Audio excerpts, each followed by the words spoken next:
Is called to order. If I may, I'm going to hand it off to Board Member Bill Carlson for invocation and Pledge of Allegiance. Go ahead, sir. Great. Good morning. I have the privilege to introduce Reverend Rachel Hughes, who brings a lifetime of service to our community with a career dedicated to both public safety and spiritual leadership. She is a retired lieutenant with the Pinellas County Sheriff's Department, a retired master sergeant in the U.S. military, United States Army. Thank you for your service, and a retired United Methodist minister.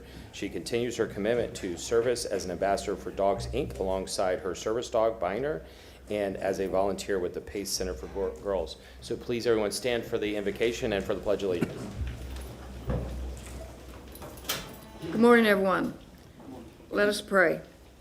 Holy and gracious God, we gather this day with gratitude for the privilege of public service and for the trust placed in those who lead. We give thanks for the city of Tampa, its rich diversity, its resilience, its hopes, and its challenges. We acknowledge that leadership is both an honor and a responsibility. And we pause now to seek wisdom beyond ourselves. Grant wisdom to the council members and all who serve the city. May their decisions be shaped not by convenience or pressure, but by truth, justice, and a deep concern for the common good. Give them the courage to do what is right, even when it is difficult, and the humility to listen, especially to the voices that are often unheard. We ask for hearts guided by compassion and minds grounded in discernment. Where there is division, sow understanding. Where there is injustice, stir a holy resolve to act. Where there is weariness, renew strength and purpose. May grace temper every debate, and may respect govern every word spoken in this chamber. Bless the people of Tampa, those who feel secure and those who struggle, those with influence and those who feel overlooked. May this body's work today contribute to the city marked by fairness, safety, opportunity, and hope for all. With faith in your guidance and trust in your presence among us, we offer this prayer. Amen. Amen. I pledge allegiance to the flag of the United States of America and to the republic for which it stands, one nation, under God, indivisible, with liberty and justice for all. Roll call, please. Miranda. Here. Maniscalco. Here. Pertec. Here. Young. Here. Clendenin. Here. Carlson. Here. And Vieira. Here. We have a physical quorum. Okay, thank you very much. Let's first go over, before we get to our commendation walk on, let's go over a review of the agenda for staff report, or strike that, for presentation number 1. Mr. Scaglione is going to be here. Any comments? Let's say this. Any comments on items 1 through 12 for any changes? Board Member Hurtak. Yes, I have a motion here to receive and file items 4, 5, 6, 7, and 9. I Okay. was just handed this, so. Yep. 4, 5, 6, 7, 9. Let me go over those really fast. Written. Yes. Can I just make one statement on Yes, sir. Of course, sir. You know, Tampa Union Station, because this was supposed to be on the last meeting, let's continue, but the request is for a verbal presentation, and the idea is that this has been delayed for 6 years, so the public wants updates on it next month. Yes, sir. And I appreciate everybody, including Board Member Carlson. I know you've been on the Tampa Union Station item for a long time. I'm fine with doing this for the interest, among other things, of time, because obviously we have a very full agenda today. So I'm amenable to that. We have a motion by Board Member Hurtak, a second, I believe, by Board Member Carlson. Any comments further on these? Okay. All in favor? Aye. Any opposed? Oh, yes, ma'am. Go ahead. And then I motion to move item number 10 after item number 3. Okay. Any objection or comments? We have strike that. We have a second by Board Member Miranda. All in favor? Aye. Any opposed? Thank you. So 10 is coming after 3. Okay. Anything further on items 1 through 12? Okay. Appearing none, we go forward to required approvals. I know there are some motions or whatnot on these. Any statements? Board Member I would just Carlson. like to move to pull item number 13 for discussion. Okay. We have a second. Okay, we have a motion by Board Member Carlson, seconded by Board Member and Mr. McCray, I'm sorry, sir, I didn't see you. Do you wish to comment on that, sir? No, everything's Okay, moving let me know if you accordingly. do. Thank you. All in favor? Aye. Any opposed? Anything further on required approvals? Oh, No, go ahead. Okay, I just want to pull 18 and 19 for discussion. okay, yes, ma'am. So we have a motion by Board Member Young, seconded by Board Member Maniscalco to pull that for discussion. Any objection or discussions? Okay, all in favor? Aye. Any opposed? So then we'll do 18 and 19. Mr. Chair, Yes, sir. is there a reason anybody wants to not just receive and file 12? That's what I was gonna say, so yeah, I'll second your motion if Okay. you make one. Motion to receive and file 12. Okay, Can I just make one comment? yes, sir, go ahead. Yeah, there's a written memo on this, but this was a specific recommendation by people in and around the CRA staff, and there's specific CRA training that needs to be conducted. I talked to Director Cedric McCray about that, and I think they're gonna be trying to do it, but the CRA training needs to be different than the city training, because there are specific processes that the CRA has to follow. So I'm okay accepting this, but there needs to be more specific CRA training. Yes, sir. Okay. So we have a motion to accept, or strike that, yeah, to go ahead and accept item 12. All in favor? Aye. Any opposed? Okay, anything further on required approvals? Yes. Go ahead, sir. Yeah, I sent a memo, but 14, 15, and 16, I think all three only have one applicant. And you've seen in our process for city council, we've added, the clerk has added a section for positions that are available, but these positions weren't there. And the fact that we got one applicant means that we didn't participate in it. And so I would just like to make a motion to move these to next month, but also to, I've got another motion I can make, a new business regarding how we bring these back. I don't think we should bring them back unless they have more than two or more applicants, but that would be a new business I can Yes, talk sir. about that. And before we discuss it, do we have a second on that? My motion is to move these three to next month with the hope that we can advertise them more and get more applicants. Okay, Board Member Hurtan. Yeah, no, I don't agree with this because we can't even get positions for our regular commissions and committees. So I have no problem with saying you want to add it to the, if you were to bifurcate the motions, I would support the one saying that I agree it should definitely be on the agenda, but we have a hard time finding people. There are certain CRAs or CACs that don't have full committees, and unfortunately, some of those are on today. So I disagree. I think that, yes, we could advertise it, and they do a good job of advertising, in my opinion, but I have no problem with adding them to the agenda, but I would not support holding people back unless there's more than one applicant. The problem with all the appointments is that although city council gets appointments, until recently, we didn't have a line of sight into it. It was very difficult to find where the information was on the website, and people didn't know about them. And the CRA is just another piece of this. I understand that there are a couple that have had problems in the past, but if city council or CRA board are fully engaged and the public is notified in the agendas, it should be easier going forward. My motion is simply to move these to next month, and if there's still only one applicant, I guess we could go ahead with it, but I'll make the other motion a new business. Board Member Clendenin, go ahead, sir. I concur with Councilwoman Hurtak. I hear your point, Councilman Carlson, but it is difficult, and these things are advertised. The CACs, of course, themselves, try to solicit, and they're very active, these are community activists, so they know when they have vacancies. It is difficult. A lot of these committees require a lot of people's time. It's a time commitment, so it's hard, and they're not paid, so it's difficult. So when you have volunteers, it's, snap them up. They're just difficult to recruit for. I mean, the bottom line is they're very hard to recruit for. In the future, if we can figure out a better way of soliciting, but I don't think we should stop now. I think we should just continue with this process and do better in the future, because it's an ever-learning process. I don't know if it's ever going to be easy. Any further comment? Okay, so we have, and I'll tell you what, I mean, my view is on this, there are some that if we have one person for, it's a facts and circumstances issue for me. I don't want to have a one-size-fits-all rule for this. I'm prepared to vote on these, and there are some that perhaps we want more applicants for and so forth, but yeah, so we have a motion by Board Member Carlson, seconded by Board Member Maniscalco. All in favor? Aye. And so let's do a roll call if you don't mind. Young. Continue. Vieira. No. Carlson. Miranda. Maniscalco. Hurtak. No. And Clendenin. No. Motion failed with Vieira, Miranda, Hurtak, and Clendenin voting no. Okay. Any further comments on the agenda? Any prerequisite issues? Okay. Motion to approve the agenda. We have a motion by Board Member Hurtak, seconded by Board Member Maniscalco. All in favor? Aye. Any opposed? Okay, let's go ahead and go, oh, yes, ma'am.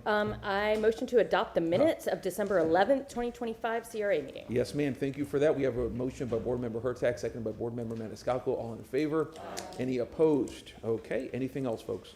Okay, very good. And by the way, let's see how the agenda goes. So we appear to have a packed agenda this evening. We will enforce, if we may, Suling, time limits of 5 minutes a person, in the second round, 3 minutes to be enforced here. I do need to leave at 12:45 for something today, and just, that's normal, I guess, but whatever. Yes, ma'am. Could I suggest, and would anybody be opposed to starting with 3 minutes and a 2-minute second? I'm good with I that. think that's a better, Any to go objection? faster today. Okay. There you go. Motion to, when we are, our first round of speaking, we only get 3 minutes, and the second round we get 2. And if somebody is on a roll or whatever, of course, we'll give you more time. But to be observed. Yes, sir. Chair, can I make a motion to have a hard stop at 12:45? Oh, yeah. Oh, yeah. We have a wonderful motion by Board Member Clendenin, seconded by Board Member Maniscalco. All in favor? Any opposed? Okay. So if no objections, we will go and begin with the agenda. We have a very special commendation presentation by Councilman Maniscalco. Go forward, sir. Thank you very much.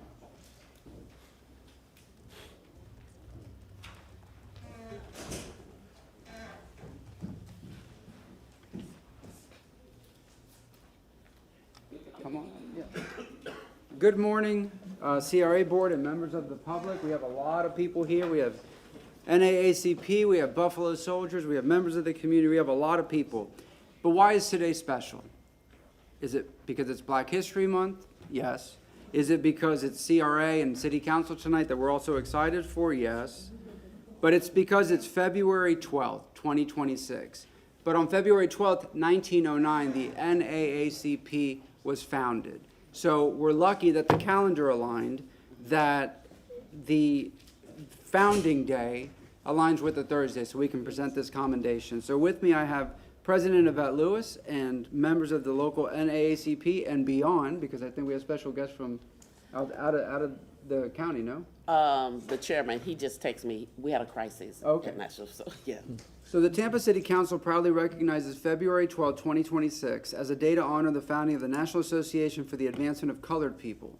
Established on this day in 1909, the NAACP has dedicated over a century to advocating civil rights, promoting equality, and advancing social justice for all communities. The organization represents and serves peoples of all colors, working to ensure that every individual can live free from discrimination and injustice. We commend the NAACP for its enduring commitment to fighting racial discrimination, empowering individuals, and fostering positive change in our society. The City of Tampa celebrates this important milestone and expresses gratitude for the organization's continued leadership in promoting justice, equity, and inclusion through our community. And it is Tampa City Council's profound honor to present this commendation on this 12th day of February 2026. Thank you.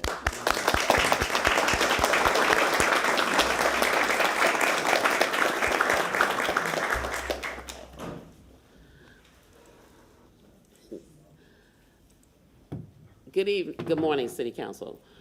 My name is Yvette Lewis, and I'm the president of the NAACP Hillsborough County Branch.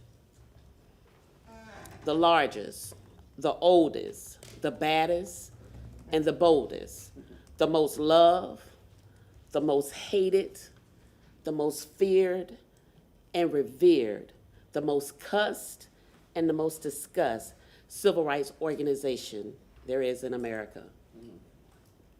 Good morning. Morning. I would like to present to you our executive committee. Here I have our second vice. But one thing I want to say to you, and I say to everyone, don't confuse our passion that we have for our community for anger. Don't confuse our advocacy for anger. Our people voices need to be heard. We get millions and millions of calls throughout the year. We ask that you continue to have conversation with us. We ask that we will continue to have conversations with y'all, and respect is always due. So I say that to say this: we're here and we ain't going nowhere. But that's a sad thing to say, because we're the only organization that fight to put ourselves out of business. So don't take it personal when we stand before you and advocate for our community. If you're a member of the NAACP, please stand.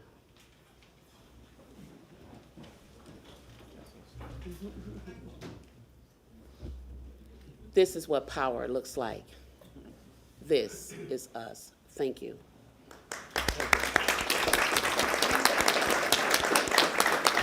Thank you. Thank you very much, President Lewis. Anything else on this item, Board Member Maniscalco, before we, and I wanted to, if I may, Board Member Maniscalco, are the Buffalo Soldiers here for this item? Yes, sir. Can we, if I may, can we invite these folks up, just if y'all want to say, just very briefly, your chairperson, why you're here today for this item?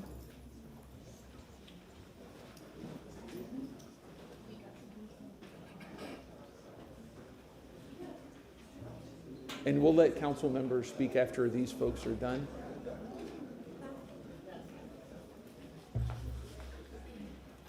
Right here, sir? Yes, sir. We'll give you 1 minute. Go ahead, sir. Yes, sir. Please.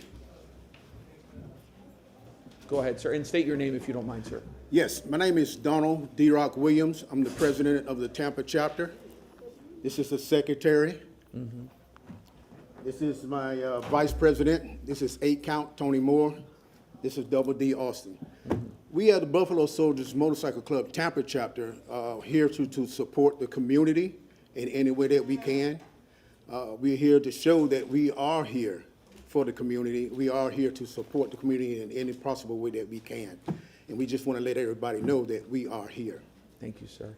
God bless you guys. And as we know, we have a friend in common, a real-life Buffalo Soldier, 103-year-old Roy Calvert, Yes, sir. decorated Yes, sir. World War II veteran who can still do push-ups. The man's out of control. Yes, sir. Bronze Star, decorated in Italy. He's special. So God bless you guys. Yes, sir. Thank Thank you. you. It's an honor to be here, sir. Yes, sir. Let's give the Buffalo Soldiers a round of applause. So if board members wanted to speak, Board Member Carlson, if we'll go down the line, if y'all want to. I know that. I know, which so it's should have stayed, I guess. Yeah, I mean, I'll just say quickly, thank you to the NAACP for all their advocacy and information. Different groups use different tactics, but the NAACP and President Lewis in particular use an old-fashioned tactic, which is to pick up the phone and call people. And I think she gets done more with phone calls than most people get done with a lot of other tools. So thank you to them for all their work. Board Member Clinton. Yeah, just quickly, I concur with Councilman Carlson, and there's having organizations that represent folks that have traditionally in our society not had voices is important. And I love what President Lewis said about an organization working to put themselves out of business. Hopefully one day, probably not in my lifetime, but hopefully in my granddaughter's lifetime, we won't need these type of organizations, because we'll truly have an inclusive and a diverse society where everybody has the same opportunities. Thank you, sir. Board Member Young. Well, I am, they're outside right now, but just, congratulations, and it is truly an honor to be able to see all of the amazing work that the NAACP does, not just in our city, but, around the world. And I've been able to see, firsthand, and I'm just so appreciative that we have these organizations to be there to uplift us and to, make sure and explain the importance of equality and justice in our community. So congratulations to you all, and I'm looking forward to continuing to work together. Thank you, ma'am. Board Member Hurtak. Yes, another congratulations.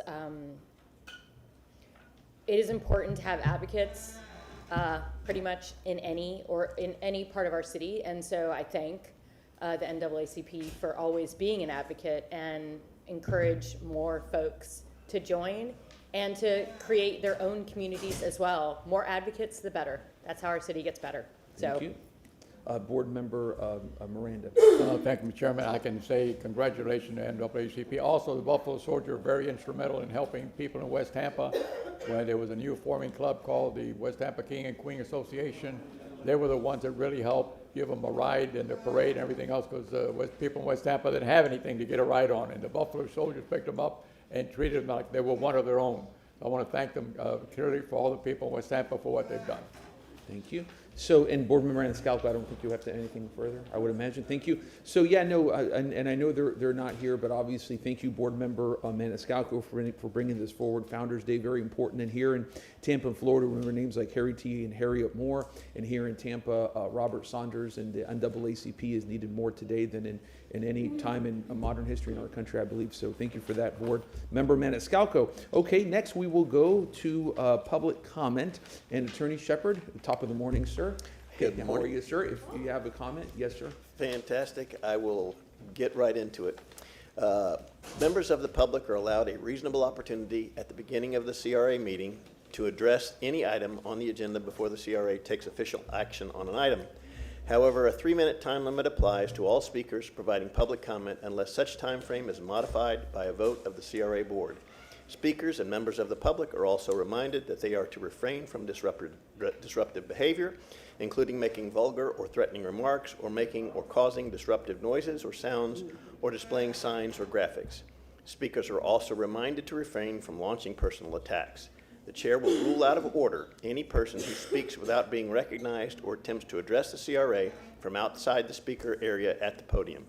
Persons failing to comply with the CRA's rules may be ruled out of order, and at the discretion of the chair may be removed from the chambers for the remainder of the day's CRA meeting. Finally, the CRA board members are reminded that they should refrain from engaging a speaker under public comment. The City Council rules, as revised on June 6, 2024, are now in effect for the CRA board unless otherwise exempted or overridden by the CRA board bylaws. Thank you, sir. Okay, we'll begin. If you are here for public comment, please raise your hand so that we know. Okay, very good. So I know, and I was informed by my aide that we have here with the Tampa Bay History Center, wonderful person, Fred Hearns, who is here to talk about Black History Month. Mr. Hearns, if you want to come forward and begin, we can take this as a walk-on presentation, what have you, and we'll give you, and how long do you think you need, sir? 3 minutes. You sure? Yes, sir. I'll give it, man. Okay. So if y'all don't mind, if you are here for public comment, please stand if you're able to do so and line up against the wall so we can have folks come in order. And we'll go from there. Mr. Hearns, go ahead, sir. Good morning, CRA Board and members of City Council.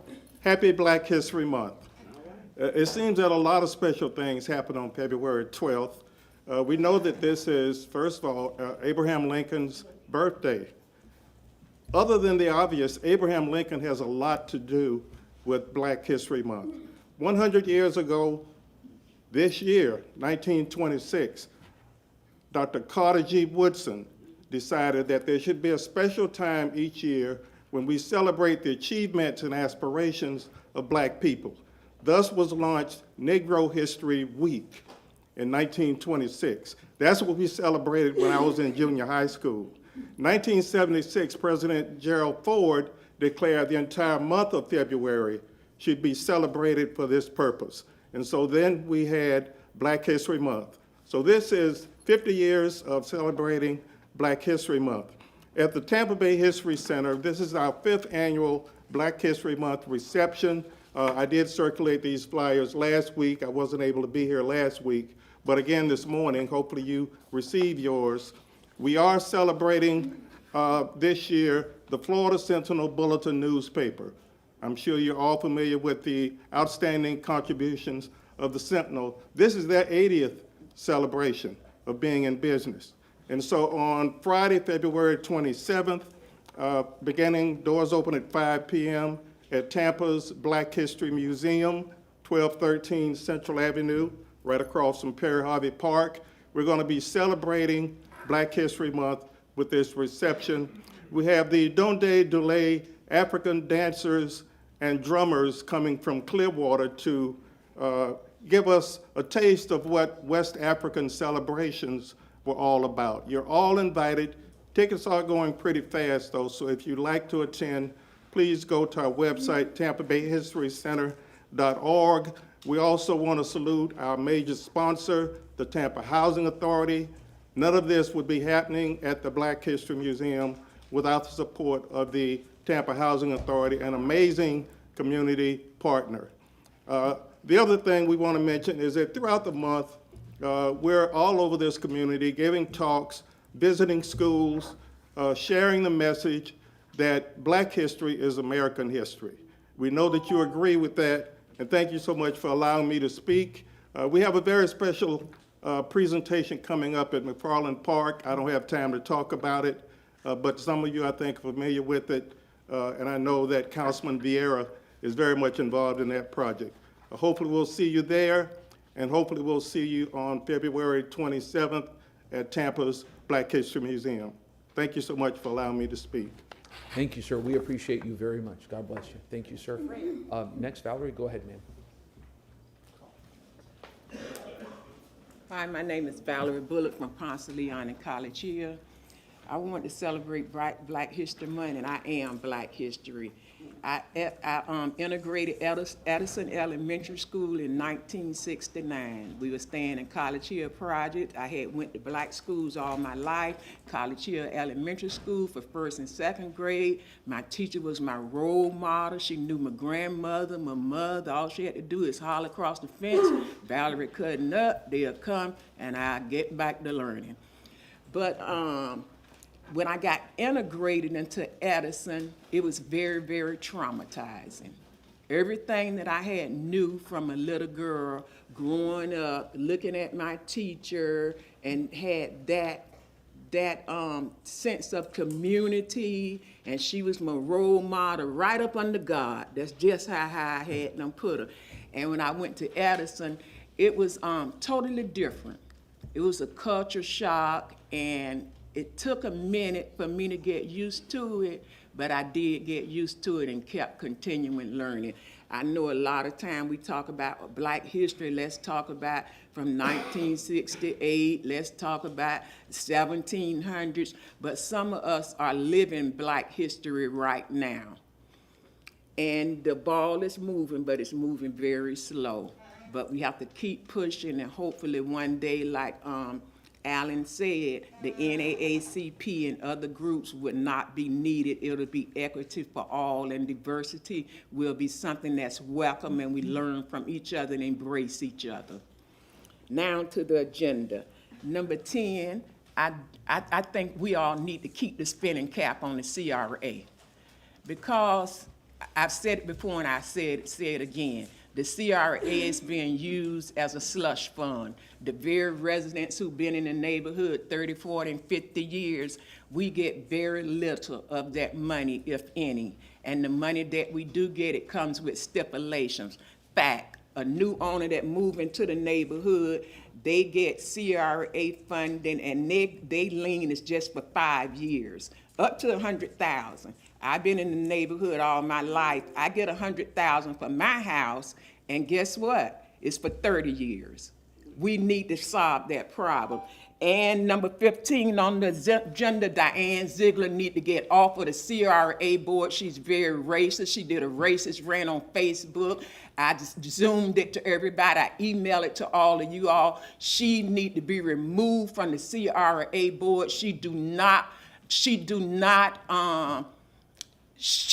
not a part of the battle, embracing diversity and respecting people. She said us black people, our houses look like they're on life support, waiting for somebody to give us some money. Thank you, ma'am. We appreciate you. Thank you very much. Next, please.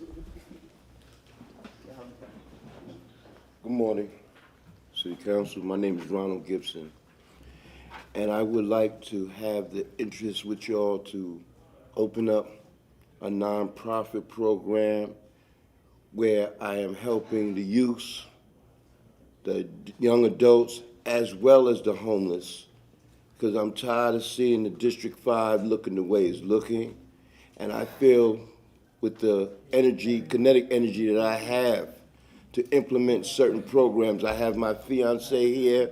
She wants to have women groups because there's a lot of women out there that are very in bad shape.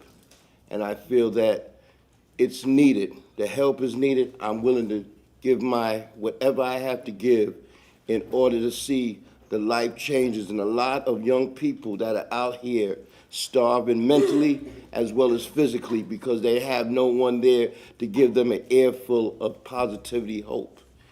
And I'm 67 this year. I may look very young, but yeah, I'll be 67. And I know with the energy that I have and the positive upliftments that I have, I can bring a lot of strength to a lot of these young ones out here, especially the young ones. There's a lot of women out here that are just looking very, very bad. And I'm tired of seeing it, and I want to do something about it. I just need the help of finding a building that I can bring all these people up in here and show them I care. And I have a few people on my board that will definitely be able to inherit their intelligence as far as occupations is concerned, Mr. Huntley and Mr. Guzman.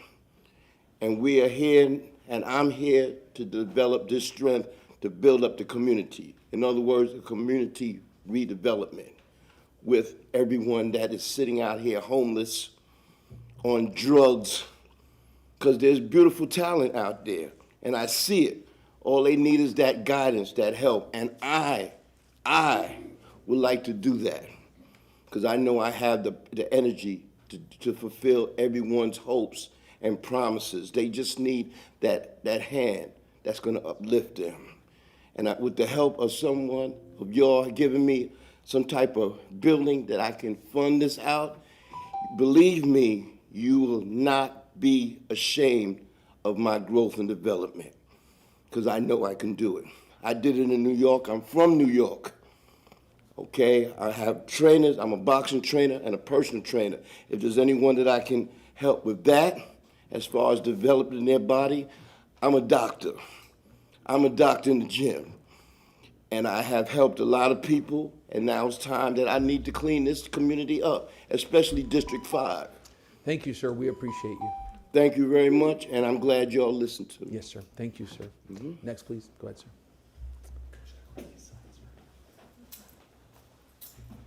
Good morning, ladies and gentlemen. My name is Ken Stoltenberg. I reside at 1208 East Kennedy Boulevard in the Channel District.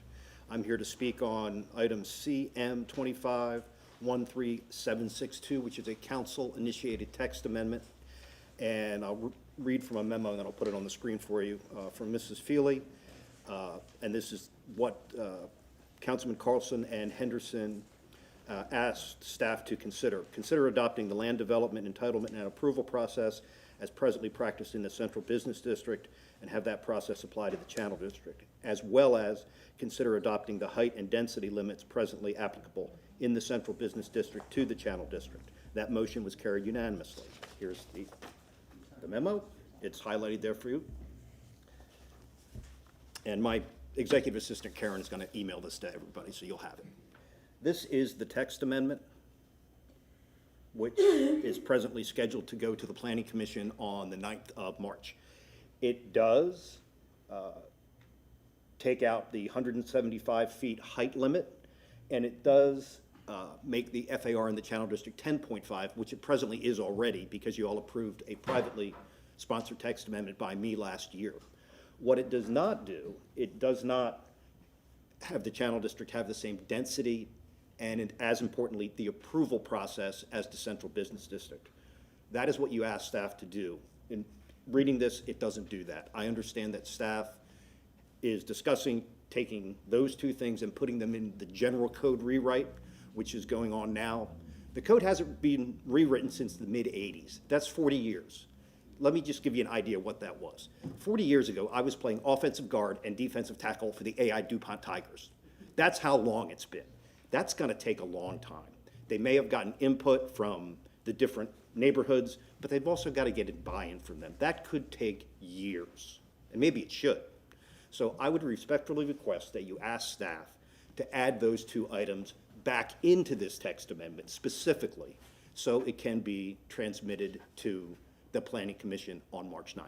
Thank you for your time. Thank you, sir. We appreciate you. Next, please.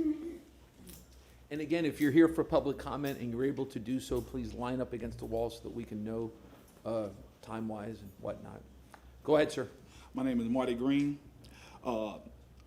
September 2025, I stood right before my first time standing in the city council. I said something that stayed with me. I shared my concerns about my lack of support within the department. I also said out loud in this chamber that I was afraid. I stated that speaking up, I believe I would be targeted, retaliated against, and possibly lose my job. I did not take those words lightly. I said them because I truly feared that doing the right thing would come at a cost. Prior to voicing my concern, I had zero discipline throughout my entire tenure with the city of Tampa. My record was clean. I worked and I love to serve my community, and I served it with integrity. After I came in good faith, statements were reviewed by human resource, my statements was taken out of context and used as grounds of discipline. On my first disciplinary action stemming from concerns I raised at the public, I was terminated. Within 5 months of standing here, I expressed my fears about retaliation and my fears had came to reality. I came forward not to harm anyone, but to bring awareness to the issues I believe I needed to attend. I provided support. I did not provide support. The city should be able to speak to their elected officials without fear of words that are being used against them. There must be a clear protection, raised and concerned, respected with good faith, not treated as misconduct. I love serving the city of Tampa. I spoke because I cared. No employee should lose their livelihood trying to bring transparency and accountability to the people that elected to lead. October 2016, it was an ordinance brung. It was 2016-155 whistleblower, and I have whistleblower and I have been retaliated against. And right now something needs to be investigated. Ms. Henderson, before she died under Section 2.5, she said that City Council has the right to investigate. Right now, I'm letting y'all know that it needs to be investigated. Thank you very much. Next.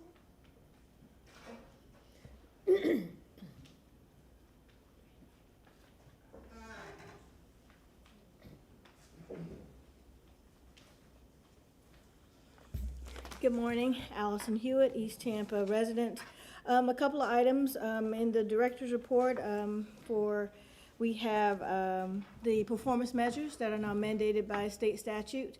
Want to just share in there that the community engagement portion, which is to upload the meetings to YouTube and upload the agendas, is insulting as far as the definition of community engagement.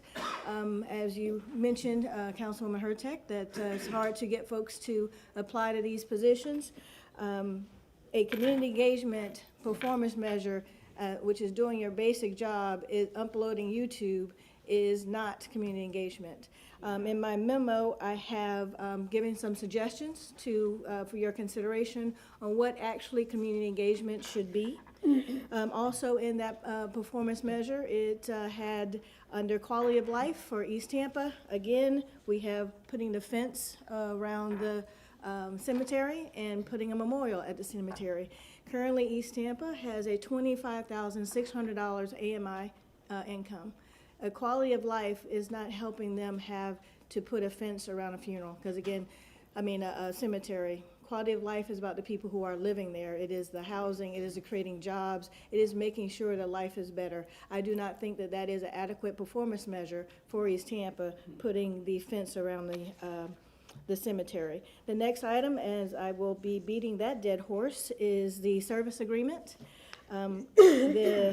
Saying that you continue to do the same thing and expect different results is the definition of insanity. I am really asking you to put this service agreement on the workshop in March so we can adequately be able to discuss this.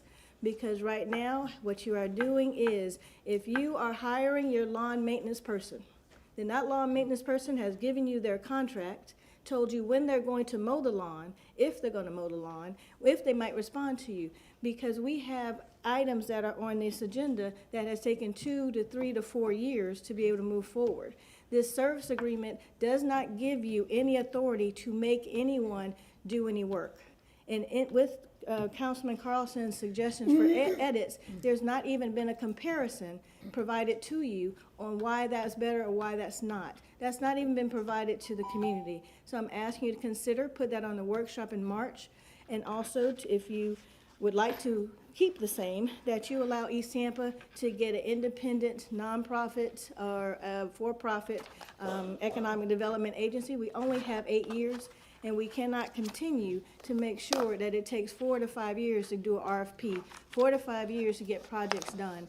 And if you can just let East Tampa go to get someone who understands economic development, I would appreciate it. Thank you. Thank you very much. Next. Good morning. My name is Maida Martinez, and everyone in the community knows me as Mimi. I live in Ybor Heights, and I am a current East Tampa CAC member. So I'm here to talk about a couple of agenda items. I did send out an email to all of you about my thoughts about the number 13 services agreement. I would ask that you would consider to continue that service agreement to have more outreach, especially to all the CACs. And just to kind of get feedback to see if changing our service agreement is something we need to do or not need to do. Agenda item number 6, the crime prevention through environmental design, that speaks to quality of life. And there are parks in the East Tampa area that need to have that, that plan put in place, and obviously I'm going to advocate for Burrell Park. And for those people who are watching for the first time or hearing this for the first time, in our neighborhood, Burrell Park has been a source of blight and slum and lots of criminal activity. There's been death stares, stab-ins, prostitution, drug dealing. It is not a safe, clean space for everybody to enjoy as it should be. This crime prevention through environmental design would help Burrell Park and reimagine it to be a clean place. Our Nebraska Avenue corridor is in tremendous need of redevelopment, and that park is going to bring people in, and it's also going to be a catalyst redevelopment for us to bring in more density along that corridor, which has been recognized as a transit-ready corridor in our future land use update with the Hillsborough Planning Commission. Also, just a brief history for people who don't know, Ybor Heights and VM Ybor have been advocating for Burrell Park to be redeveloped in a compassionate way. It is not about demonizing the homeless. Okay, there's a difference between someone who is sleeping in the park and someone who is dealing drugs in the park. Okay, so that's the difference right there. So that is what we're pushing for, is for crime prevention and for eliminating those drug dealers and people who are preying on women to prostitute their bodies to get money for drugs, okay, because that's what's happening along that area.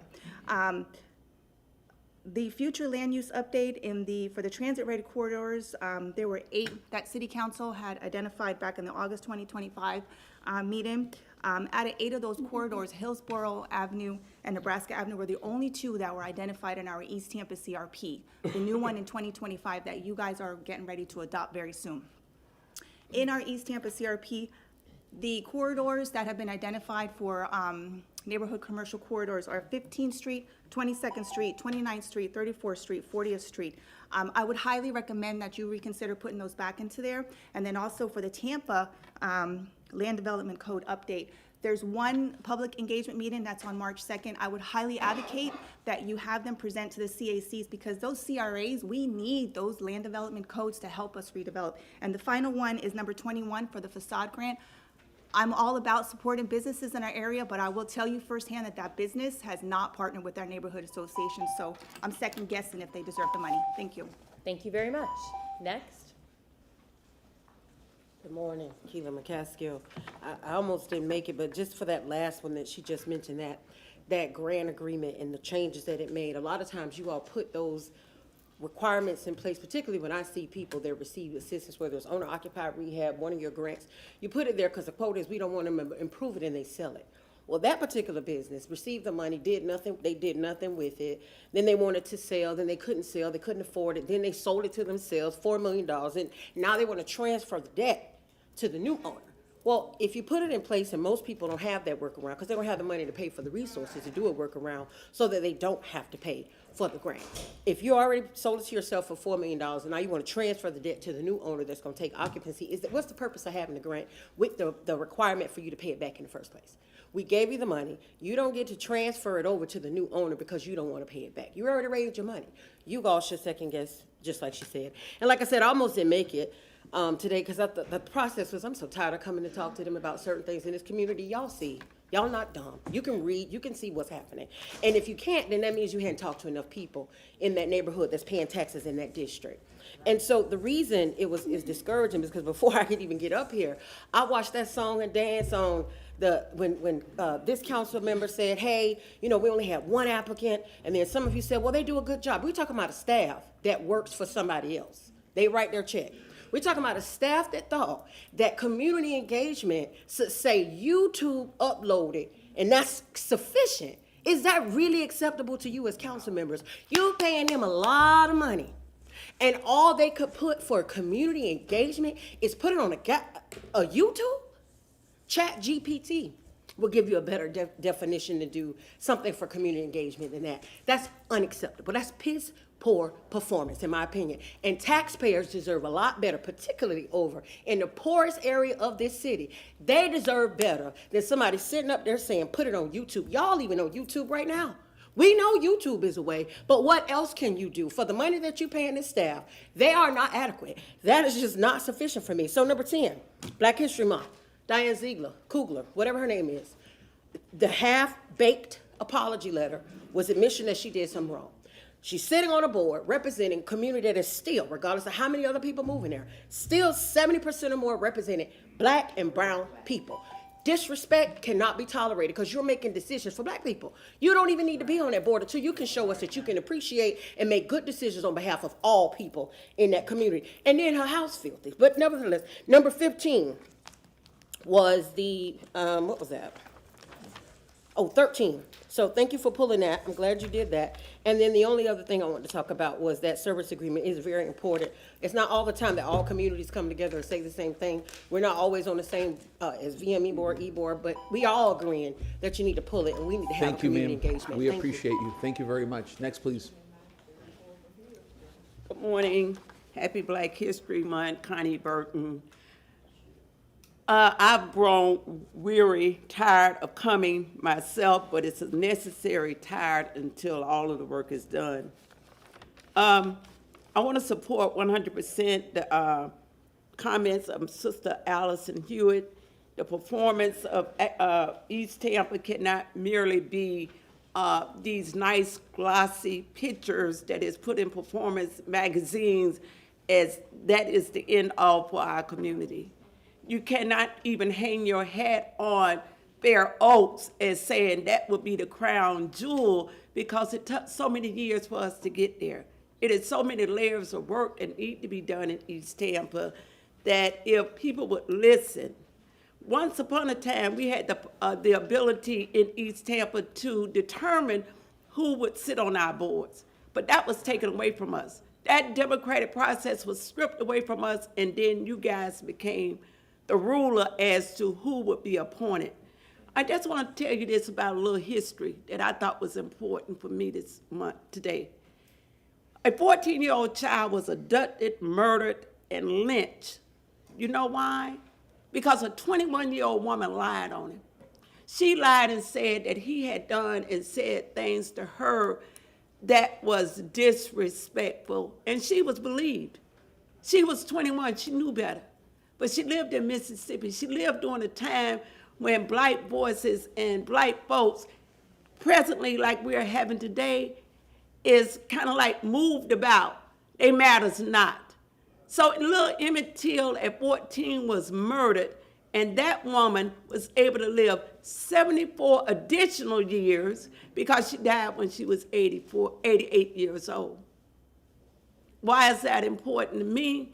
Because now we have people that sit on the board in East Tampa that have the same disregard as that woman would have. She might not go to that full extent, but we could hear it trickling down that those people don't know what they want. This community need me because I know better for them. It won't be tolerated. You can approve her today, but I can tell you and guarantee you that at each East Tampa meeting, that the tone is not a respect toward African people. It is going to be shouted down. It will not be tolerated moving forward. And so to have a more peaceful existence, I would say it would probably be better for you all to take the recommendation of Councilman Carson so we can find more people, encourage more people to come on these boards. But when you take power away from people and power now is in your hand, then you have to live with the consequences. We appreciate Thank you. Thank you, ma'am. Next, please.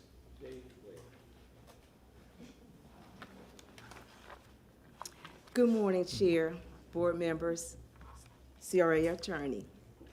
I am Fran Tate, president of the Jackson Heights Neighborhood Association, and I'm also a sitting board member of the East Tampa Community Advisory Committee.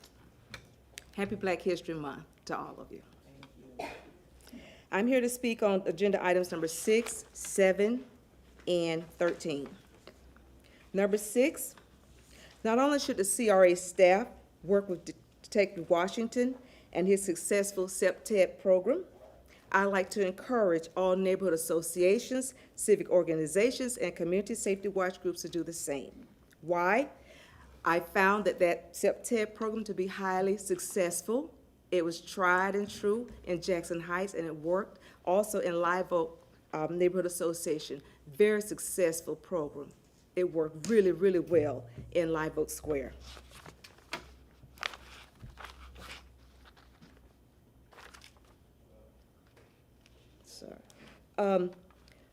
Agenda item number 7, affordable housing for veterans. I highly support that. My husband, my deceased husband, was a veteran, 20 years United States Army, 16 years James A. Haley Hospital, serving veterans. Please, I highly support that agenda item. They need homes. Some of them have no homes at all. They've served their country, fought, bled, probably in prison, tortured for the country. They need adequate housing, all of them. Then we have agenda item number 13, and I also support Ms. Hewitt, Ms. Burton, and Ms. McCaskill. I am requesting that the board not pass the proposed service agreement at this time.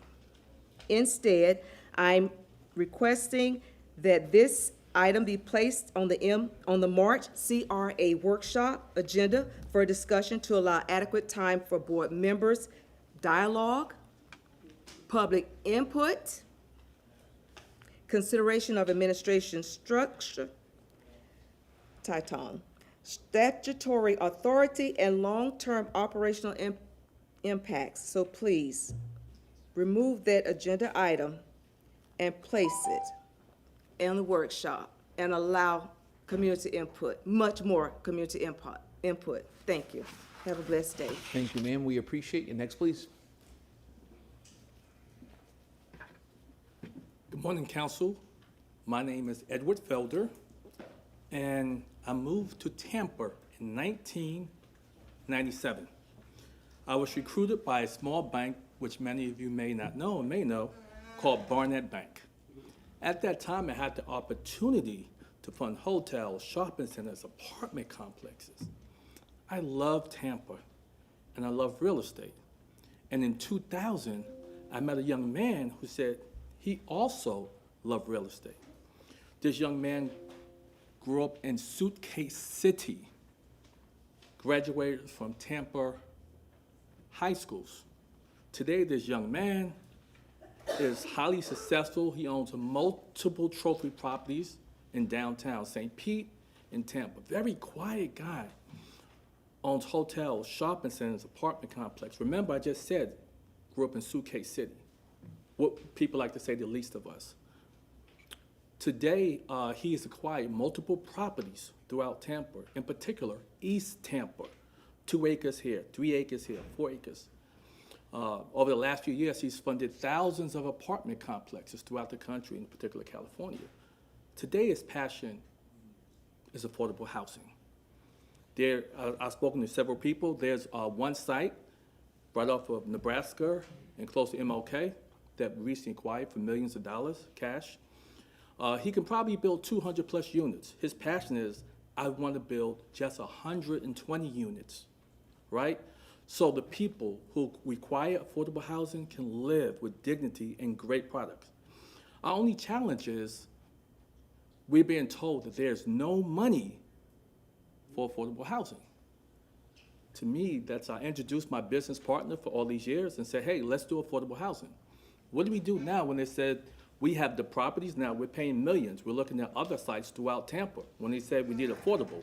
So my question is, can there be funding, or at least in East Tampa, when we have people like my good friend who wants to build quality affordable housing, right? Is there any way to initiate bond financing to capitalize, not just for my partner, but for other people who says we have opportunities now, and we may be willing to partner with some of those people to bring equity into their deals. But I think that we can't say that we don't have the money and wait for years and years and years. CRA may be gone. Wouldn't it be great if we can somehow have tax dollars and we can build hundreds of units, thousands of units? And that's what we have the capability of doing. So we no longer have to go to California and other places. We could do it right here in East Tampa. If we just have the courage and the vision to say, okay, let's look at right now versus down the line. So again, thank you for the opportunity. I absolutely love Tampa, and I'm excited what the city has to offer. Thank you, sir. We appreciate you. Next, go ahead, sir. Good morning, board. Hope all is well. This morning, as well as every month, there are comments that are reoccurring that happen over and over and over again. That it seems as if the comments from public comment.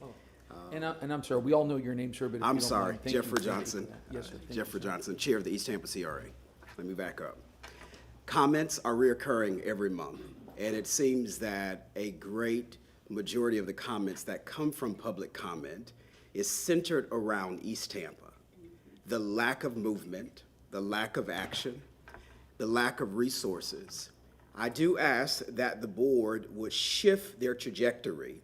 Instead of residents coming here, that there is some type of forum, town hall, in which you come to East Tampa and allow the residents to share all of their concerns. Some of them are not able to come here on Thursday mornings. But if you listen every month, there is something that is dominating around the East Tampa community. So I think there has to be some strategy. There has to be something that is proactive, that persons have an opportunity to be able to share what their displeasure is and what they feel will be best for the place in which they live, they work, and they desire to play. So that will be an opportunity for you to share about what your thought and what your vision is for our city. The second thing is, as we're in this CRA setting, we understand that Chapter 163 is the governing model that follows us, that we are to remove blight and slum, and that is not only for a residential platform, but is also for business dwellings as well. There are several dwellings in East Tampa, I can only speak for that should be closed. There are several stores, convenience stores, that should not have occupancy to remain open. In particular, last month I went to Bud's store on 22nd in Hillsborough. They've been open for years, selling bad products, exposed food to the community. And while I was there, a rat ran across my foot. I wonder, through the health department, through code inspection, how can this store remain open year after year? I would like to know who's been the person that has been performing the health department inspection for this place. Not only that, many places in East Tampa, are they overlooking them as they would do to other stores in other communities? There has to be some advocacy that we're not just pushing just for strong home ownership, but we have to make sure that our businesses are solid in East Tampa as well. Some of those places, because we're in a food desert, are the only places residents can go and find food. Thank you, sir. We appreciate you. Pastor Williams, are you next, sir? Yeah. Okay, yes, sir. And before Pastor Williams, and come on up, sir, please, if you're here for public comment and are not standing, please raise your hand. Okay, so it would appear Mr. Dawson will be the last speaker, followed, of course, by Mr. Randolph, who is here virtually. So just confirming that. Go ahead, sir. State your name if you don't mind. Go ahead. Okay, thank you. Thank you very much. I appreciate y'all so much until I believe y'all. Everything you all tell us. And if I may, timer, if you can all state your name, sir. Pastor William. Yes, sir. Okay, go ahead. Thank you. Yeah, I believe and I trust y'all very much, hoping that y'all will do the right thing. We come up here with complaints week after week after week, and y'all act like y'all got ear stoppers in your ear. Don't hear nothing none of us say. But we want y'all to understand. We're going to keep coming till y'all do the right thing. I'm not just talking about all people. I'm talking about people basically in my neighborhood, East Tampa, and other places, Jackson Heights and Belma Heights especially. Y'all dug all those water ponds around Belma Heights and Jackson Heights, and now we don't have nowhere to go. And you're building houses all around us. And you know what you're doing with them? Giving them to white folks. That's a damn shame. But we got to be respected as human beings also, regardless of whether you like us or not. I'm happy to know our secretary is here because he came to my house and took a tour. And I said, I finna take some tape down from the house. And he said, no, don't do that. And don't even get up on that step ladder. And I was getting ready to crawl up there and take it down so I could see the water falling in my kitchen and everywhere else. But nobody seemed to care. Miss B come in there and she said, oh, we're going to do something for y'all in January. January, everything came and gone. And I hadn't heard nothing from her. Nobody in the neighborhood. But we trying to do the best we can and live a good and peaceful life. But y'all don't want us to. Y'all want us to be complainers the rest of our lives. And what we gonna complain to you? Keep complaining and you don't do nothing. You don't care about us. But we want y'all to know we're gonna keep coming and keep doing what we're doing. I heard the young lady speak of Emmett Till, and me and Emmett Till were born about the same year. But you know what? Emmett Till was a nice-looking black man, and the thing about it, he didn't do nothing wrong, and had all them white Ku Klux Klan come and snatch him out of his uncle's house and took him out there and killed, murder. You know what? You heard the young man speaking about New York. New York is all right, but New York full of the devil too, just like you all are. And we got to understand, we are people and we deserve respect, and that's what life is all about. Glory be to God. Thank you, Pastor. We appreciate you, sir. Next, please.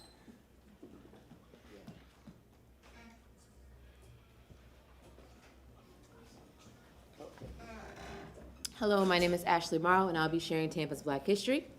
Being that it is February 14th and Valentine's Day is this weekend, I wanted to talk about this specific topic.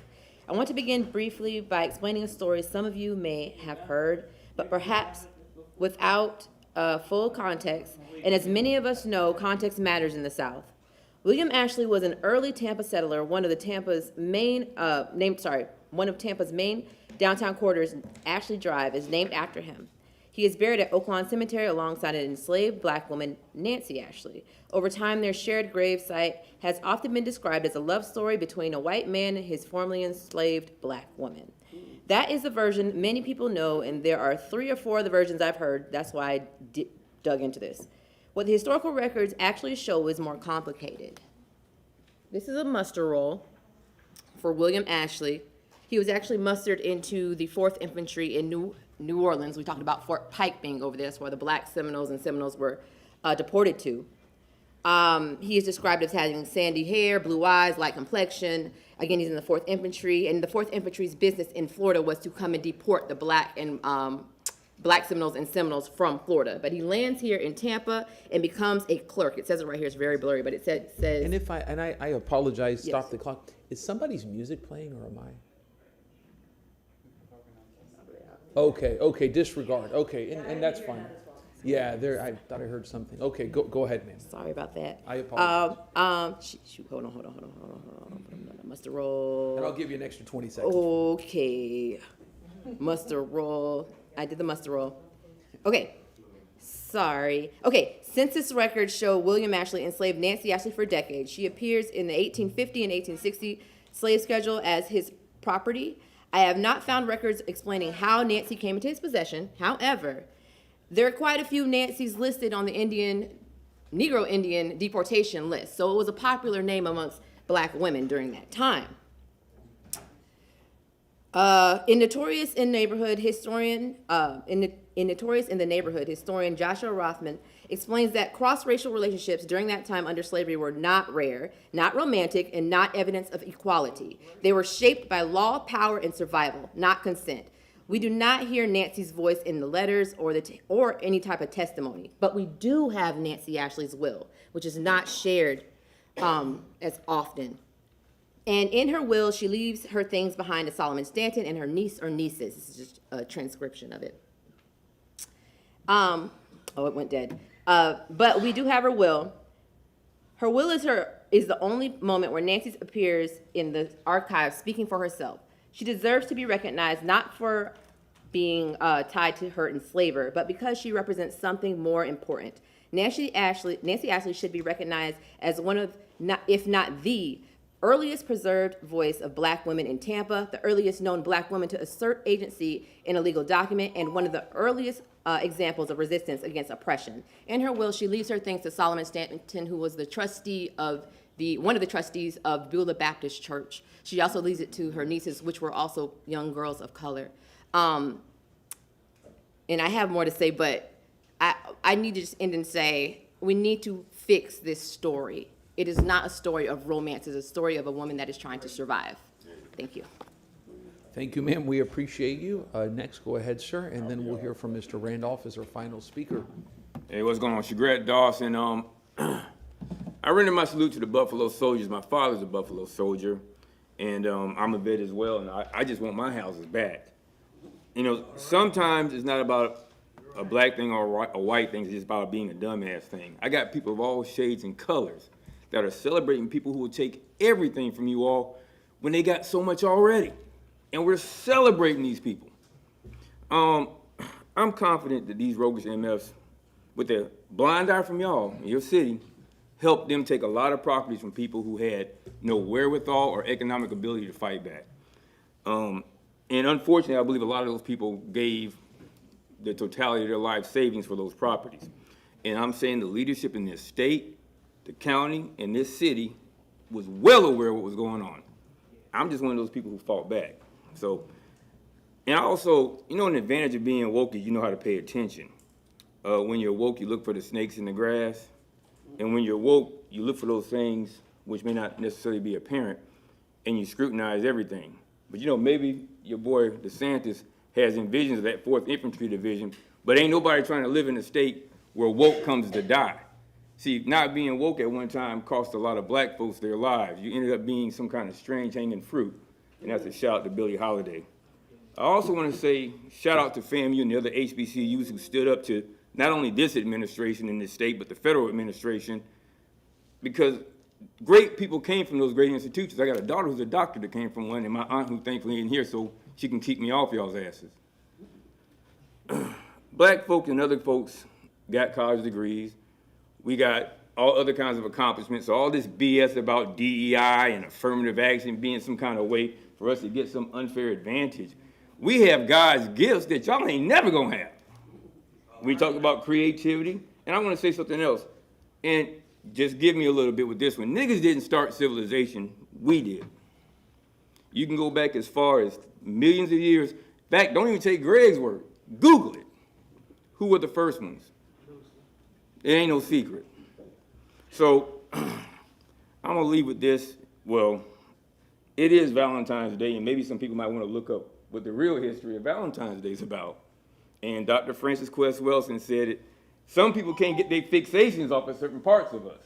Y'all go read the ISIS papers, all right?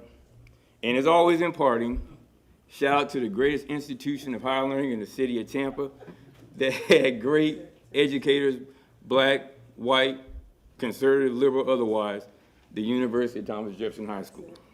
Thank you, sir. We appreciate you. Anyone else here in the room for public comment? Okay. We go next to Mr. Randolph. If you're ready, sir, go ahead, who appears to be your only virtual speaker. Good morning. My name is Michael Randolph, and I'm with the West Tampa CDC. With major federal funding cuts coming in 2000 and 2027, the safety net that has supported vulnerable families for decades is eroding. And the data is clear. It's clear. Base case projections show 14 to 17% of residents could be displaced in West Tampa within the next 3 years if nothing is done. Worst case scenario could push that above 20%. This is not hypothetical. It's already underway. We are engaged in every tool we have, the CRA, the Opportunity Zone, and the Community Benefit Agreement into one unified strategy to help families in their homes. We're not just guessing. We're using proven lessons from cities nationwide that have successfully pushed back gentrification and protect long-term residents. The current CRA formula is anti-poor people. How do we change that? The CRA should be embedded safeguards at every stage, including risk mapping to identify displacement-prone areas, a vulnerability scoring system that highlights stabilization, and mandatory displacement impact assessments tied to measurable outcomes in like affordable housing preserved, and more importantly, the number of residents retained after development. The Opportunity Zone must be positioned as a tenacity tool by combining investment with inclusionary zoning, supporting community control trusts, and requiring displacement assessment before approval. The Rome Yard Community Benefit Agreement shows how development can easily be directed towards residents. West Tampa is building a new community-driven economy through the Technology, Wealth Building, and Job Creation Center, helping residents move from consumers to owners, supporting 30+ new businesses, resident-owned businesses, and preparing people with 80+ power pathway in the next 5 years, and teaching real wealth building skills. Thank you. Thank you, sir. We appreciate you. Okay, that ends public comment. We go forward now with the agenda to item number 1. Any comments by council members or CRA board members? Okay, it would appear not. Go ahead, ma'am. Good morning, CRA Development Manager Courtney Orr. I have the pleasure of introducing Mr. Andy Scaglione, who serves as our Channel District CAC Chair, and he will be providing updates of what's occurring in the Channel District CRA. And it's a pleasure to have Mr. Scaglione here, who on the TSA, I read about you a lot these days, and you're doing a great job. So God bless you. Go ahead, sir. And if I may ask, roughly how long do you think you need, sir? I'm going to make this short, so 7 minutes? What? No, I'll make it within 3 minutes. Okay, I'll give you 5. Okay. Thank you. All right. Good morning. We're going to start out with the good news to begin with. The closing if I may, sir. of the A&D Auto looks And like sir, that's... and I apologize, could you give your name? Sure, Andy Joe Scaglione.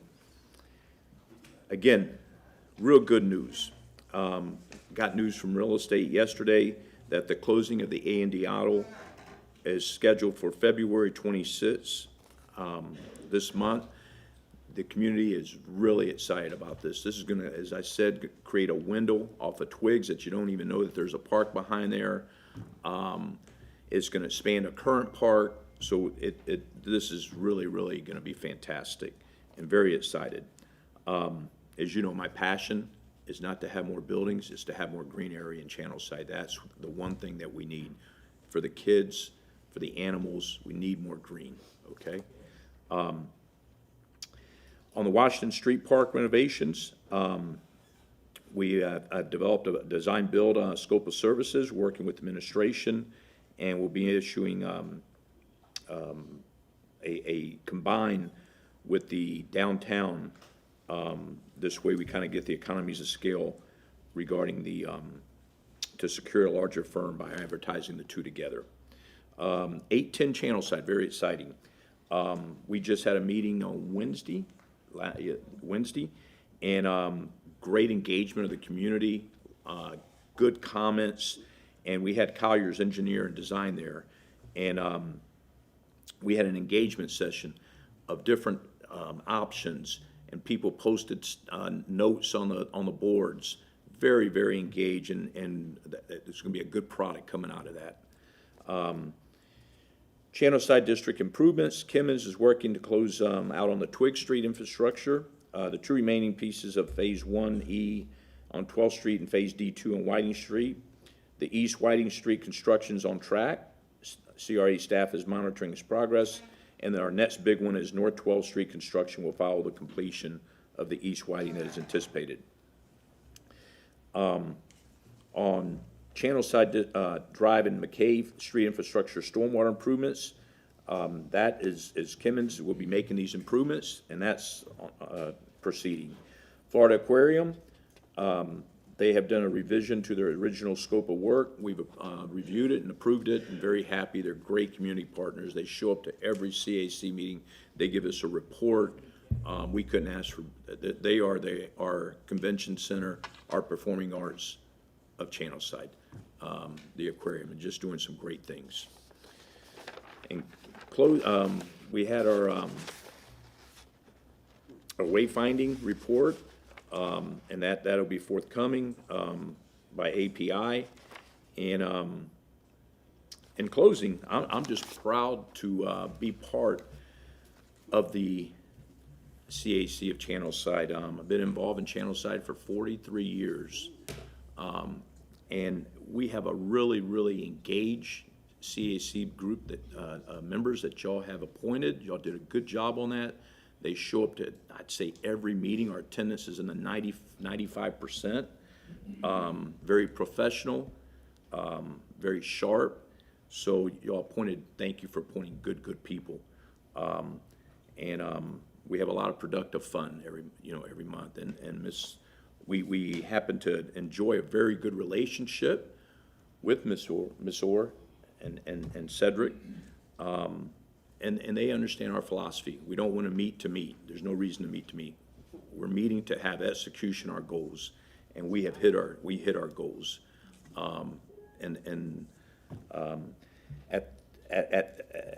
end it, I'd like to say I was very not happy about what Ken Stoltenberg had to say. Ken Stoltenberg is a kind of a unicorn developer. Most developers, they go in there, they make their money, you never see them again, these out-of-state guys.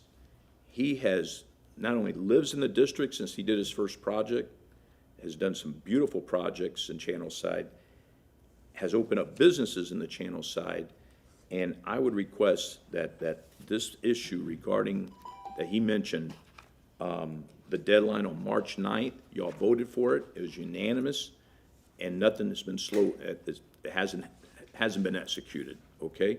Regarding this deadline of what Mr. Stoltenberg talked about, being just, so if y'all could follow up on that, I'd really appreciate it, because he deserves it, and the Channelside deserves it, okay?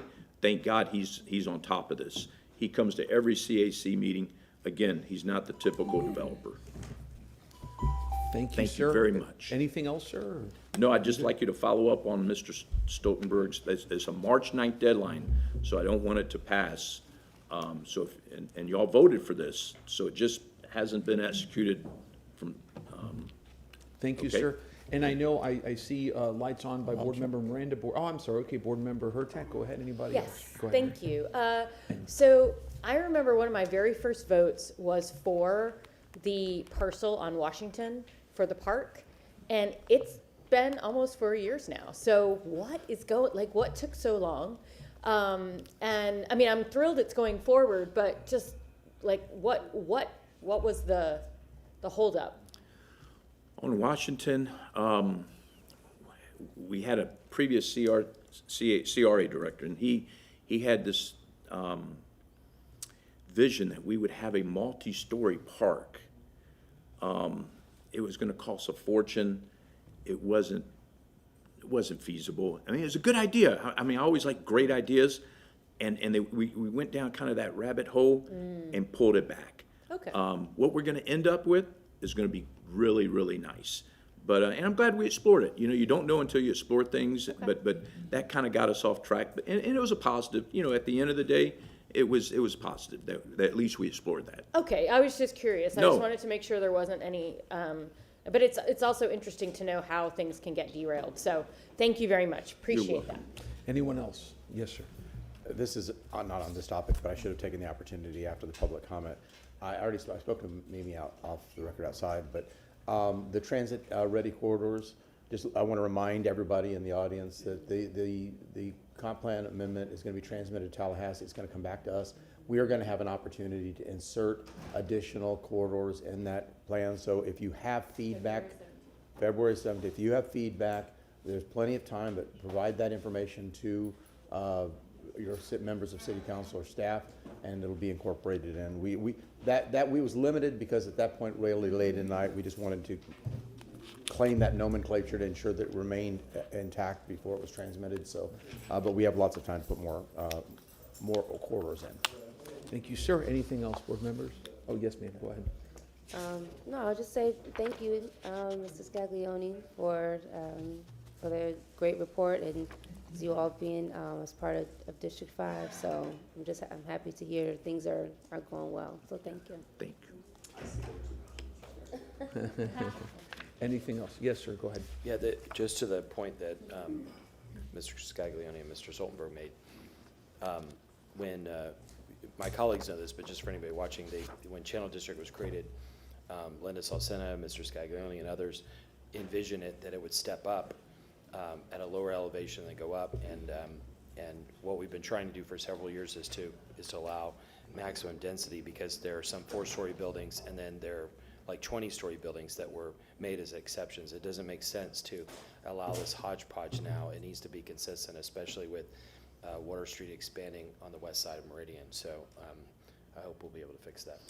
And I have a copy of the letter where y'all approved it 7-0, and it just hasn't been executed. Let me say that. I think it's been slow walked. Okay, and this is the copy of the letter, y'all. You know, anyway, it just needs to happen. Sure. We have a March 9th deadline on this, so it's a short fuse, and I just don't want any more time to go by.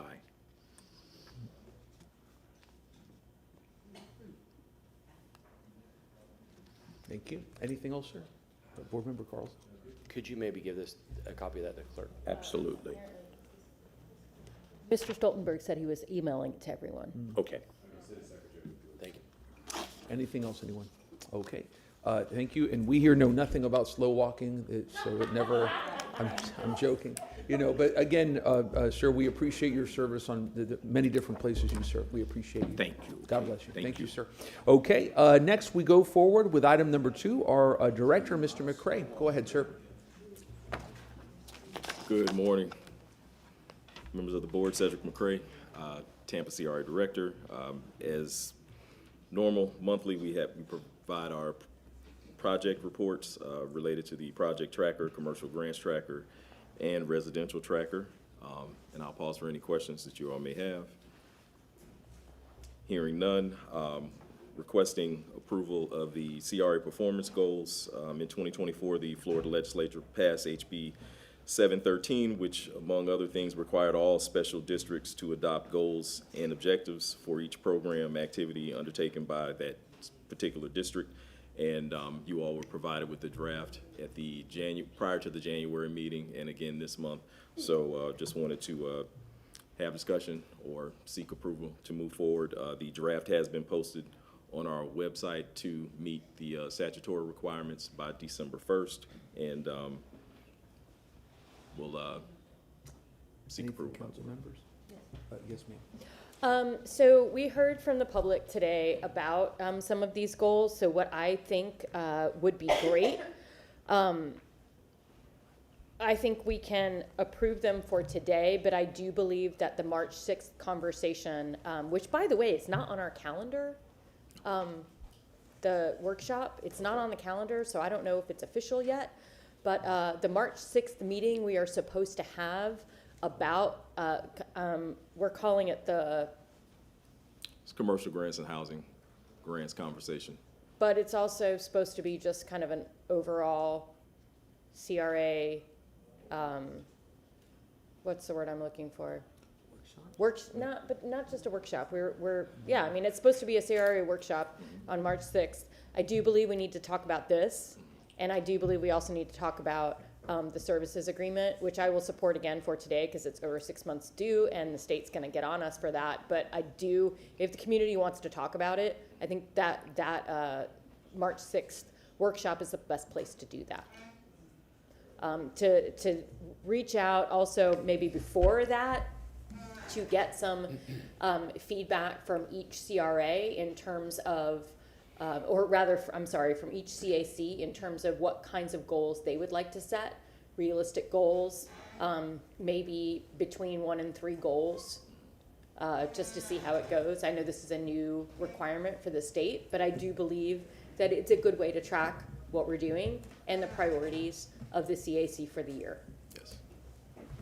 Thank you, ma'am. Yes, sir. Just for clarification, did I hear you say to approve the services agreement today, but then at that March discussion, tweak it?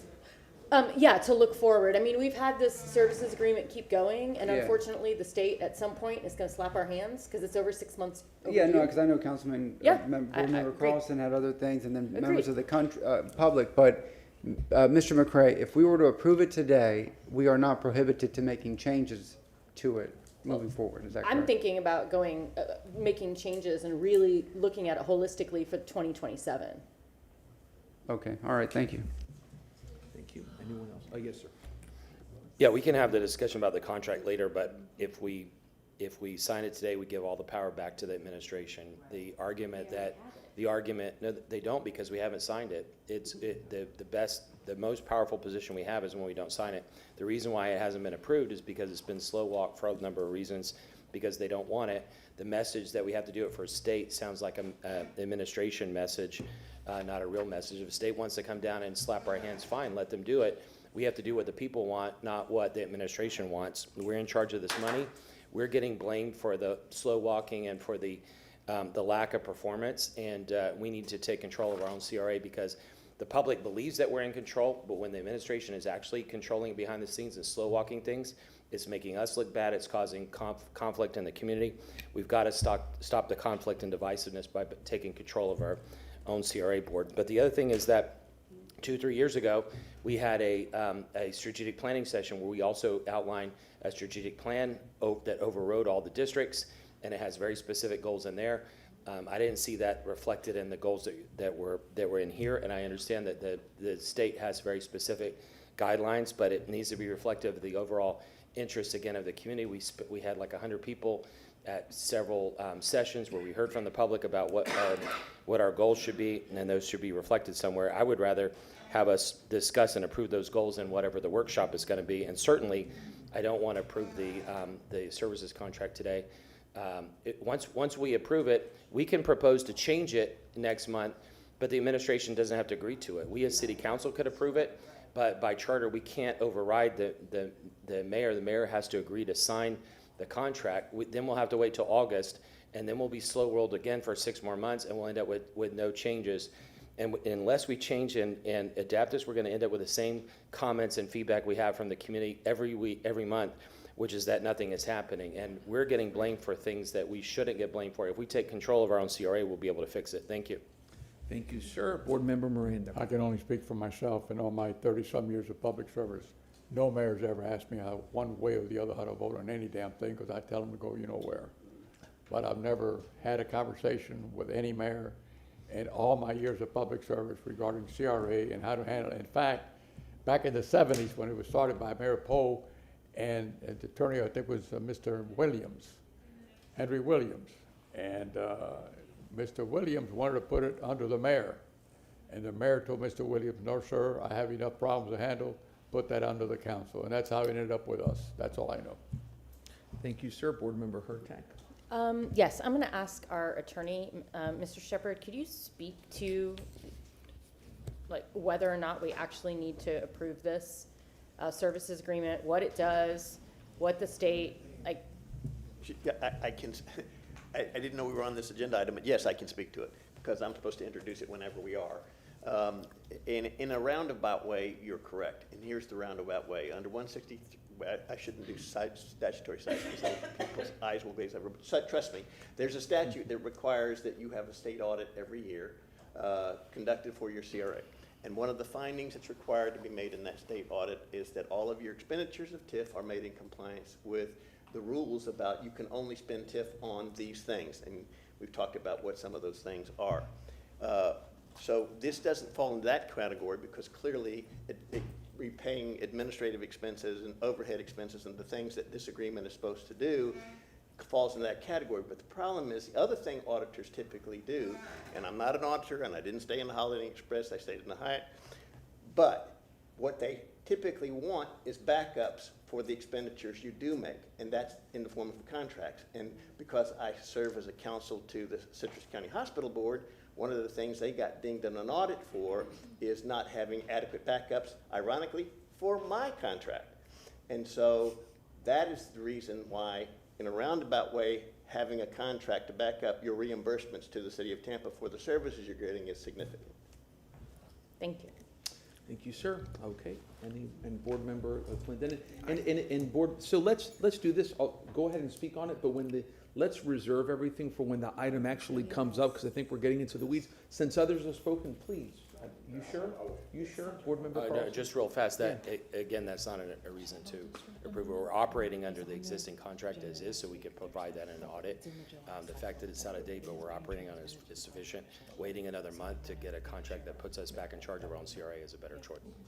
Thank you, sir. Okay, go ahead, sir. Yes, I was just informed there was a comment from Mrs. Scaglione that item is on your agenda for the transmittal. Mm-hmm. So, one is. I'm sorry. Abby Thiele, Administrative Development and Economic Opportunity. The Channel District text amendment is in the July cycle. It is on your agenda next week. Eric Cotton will be bringing it to you, and that was to address the height limitation that Councilman Carlson, you made the motion for the height to be changed in the district to allow for FAA. So that is in the July amendment cycle. It will be here next week for you, and it will be transmitted to the Planning Commission. It is moving forward. Board Member Carlson, Clendenin, whoever, go ahead.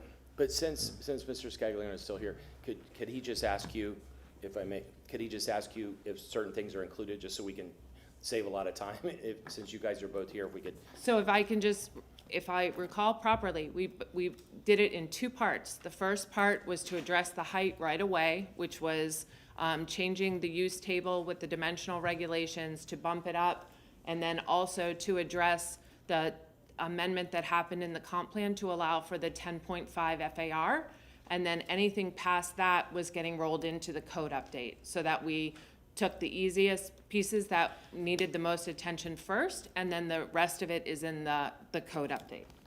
So that was the increase in FAR and the increase in height. I think what we said is we wanted it to be included. I'll let Mr. Yeah, I'll respectfully disagree. And if you don't mind your name, sir, Andy please. Joe Scaglione, respectfully disagree with that. We were supposed to have, in addition to that, adopting the land practices to be the same as a central business district, which y'all approved 7-0, and that was not supposed to, that was supposed to be part of this. And I can answer that. and that's not part of this. And so let's do this for the purpose of efficiency. Ms. Feely, go ahead and have your rebuttal, I guess, if you will. Perhaps we have you all speak outside and try to come something up during motion time, whatever it is, just to keep the meeting moving forward, since we're on a time crunch here, not a crunch, but what have you, but go ahead, please. Yes, sir, Chair, and I appreciate that. In relationship to that, we had that discussion at the time we put these two items, we bifurcated them because the downtown has street typologies, type A's, type B's, type C's. It has other design criteria that could not just be shifted over into the channel district.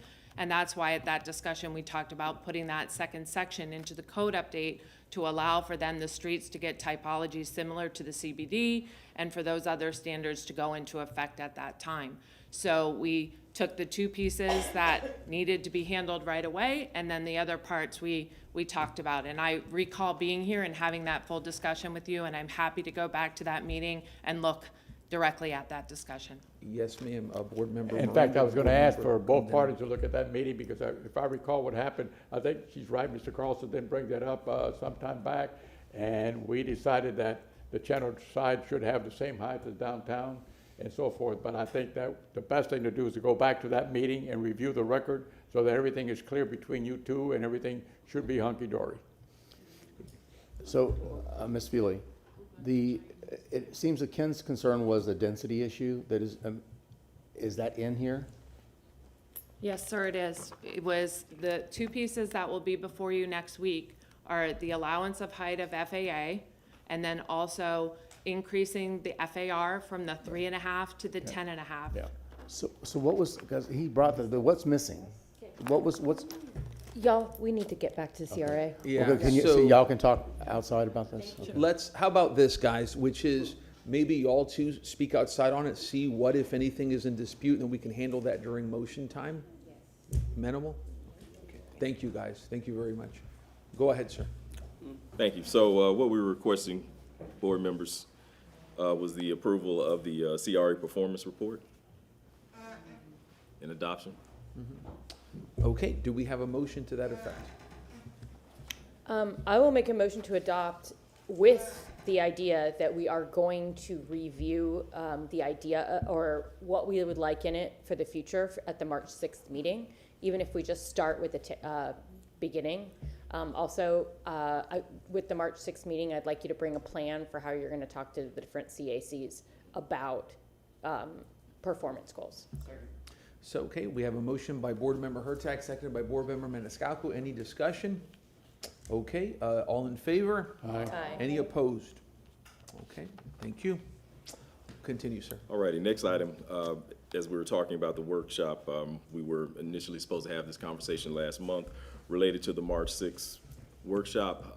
The workshop and purpose was to get board clarity and direction related to our housing grants in that process, as well as the commercial grants. As you know, you all approved the standard grants, but we still had some we needed to go back and tweak a few things as it relates to the special projects and those requests for higher amounts. So we wanted to take that time on March 6th to have that conversation with the board.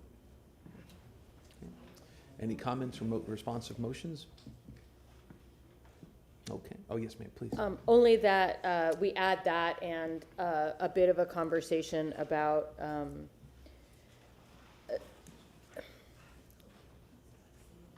yeah, I'll leave it at that. If Board Member Carlson wants to put the services agreement in there, I think that's fine, but we have kicked this can for quite some time. And I haven't heard from Board Member Carlson about point by point what we should change and why. I've heard from the lawyers, and right now I'm, if he were to motion to put that on, I would be amenable to discussing it after we pass the current one for this year. Is that a motion or? No, just Oh, a yes, recommendation. Okay, go ahead. So is it appropriate now if want to add this to that March, to also add the service agreement to the March? If you motion, Okay. In Councilman Carlson's absence, I will make a motion to add this item, and then additionally, the service agreement issue to the March. I know you hate it. And if there's a way of, is there a way of legally, does the current service agreement have a automatic extension on it? No? That's weird, isn't it, for a contract not to have a? To me, I think we should, well, I'm sorry. Well, now Councilman Carlson's here, so I'll let him do it, Yeah. but in your absence, I motioned to do the service agreement in the March workshop, but. Yeah, and wait, and yes, ma'am, go ahead.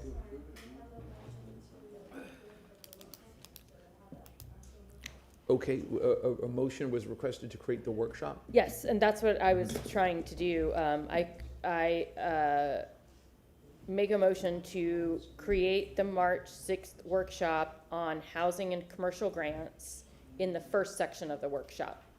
In the second section of the workshop, to talk about the services agreement and the performance and accountability goals. Yes, we already agreed on this. Yeah, yeah, the calendar's already been checked. They sent this email over a month ago. This was supposed to be talked about in the January meeting.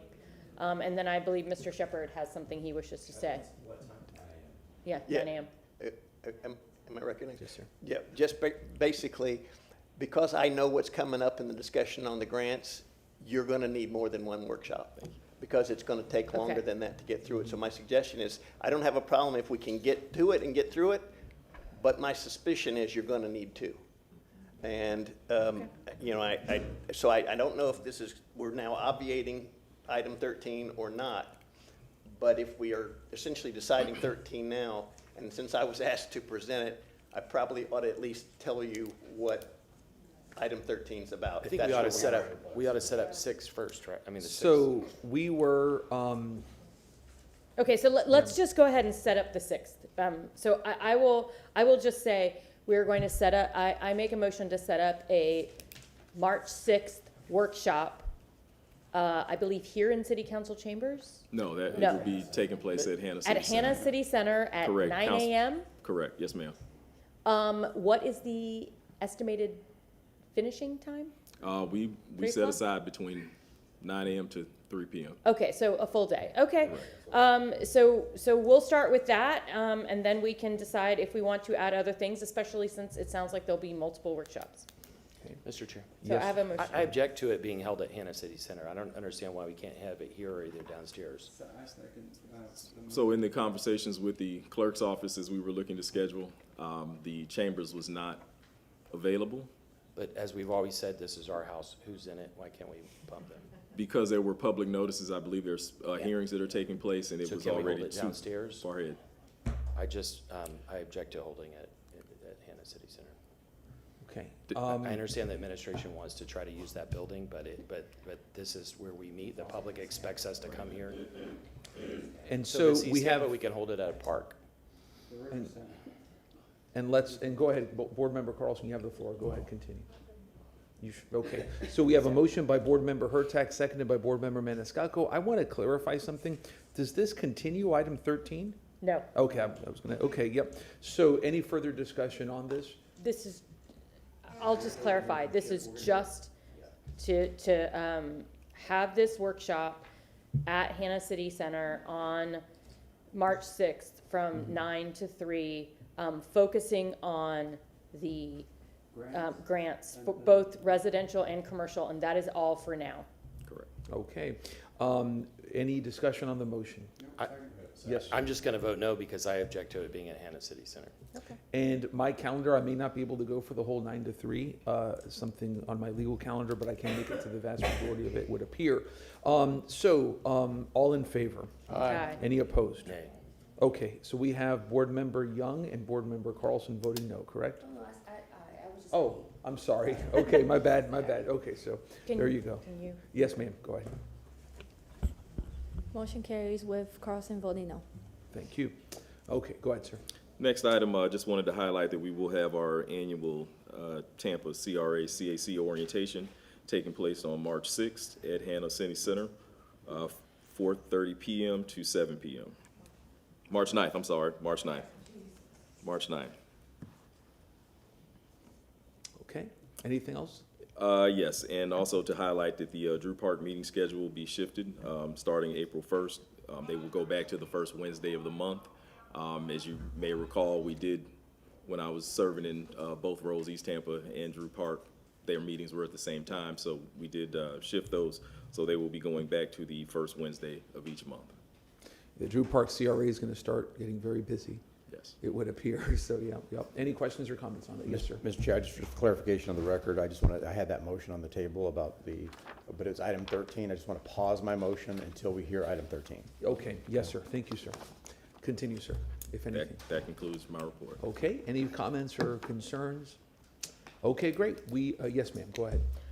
I had a question for Mr. McCray because as I had a note that said that we wanted to put item 10 after item 3, but then I look at item 10 and it says it's requesting to be continued to May 14th. What, is that correct or no? Yes, So then would you prefer to continue that item now?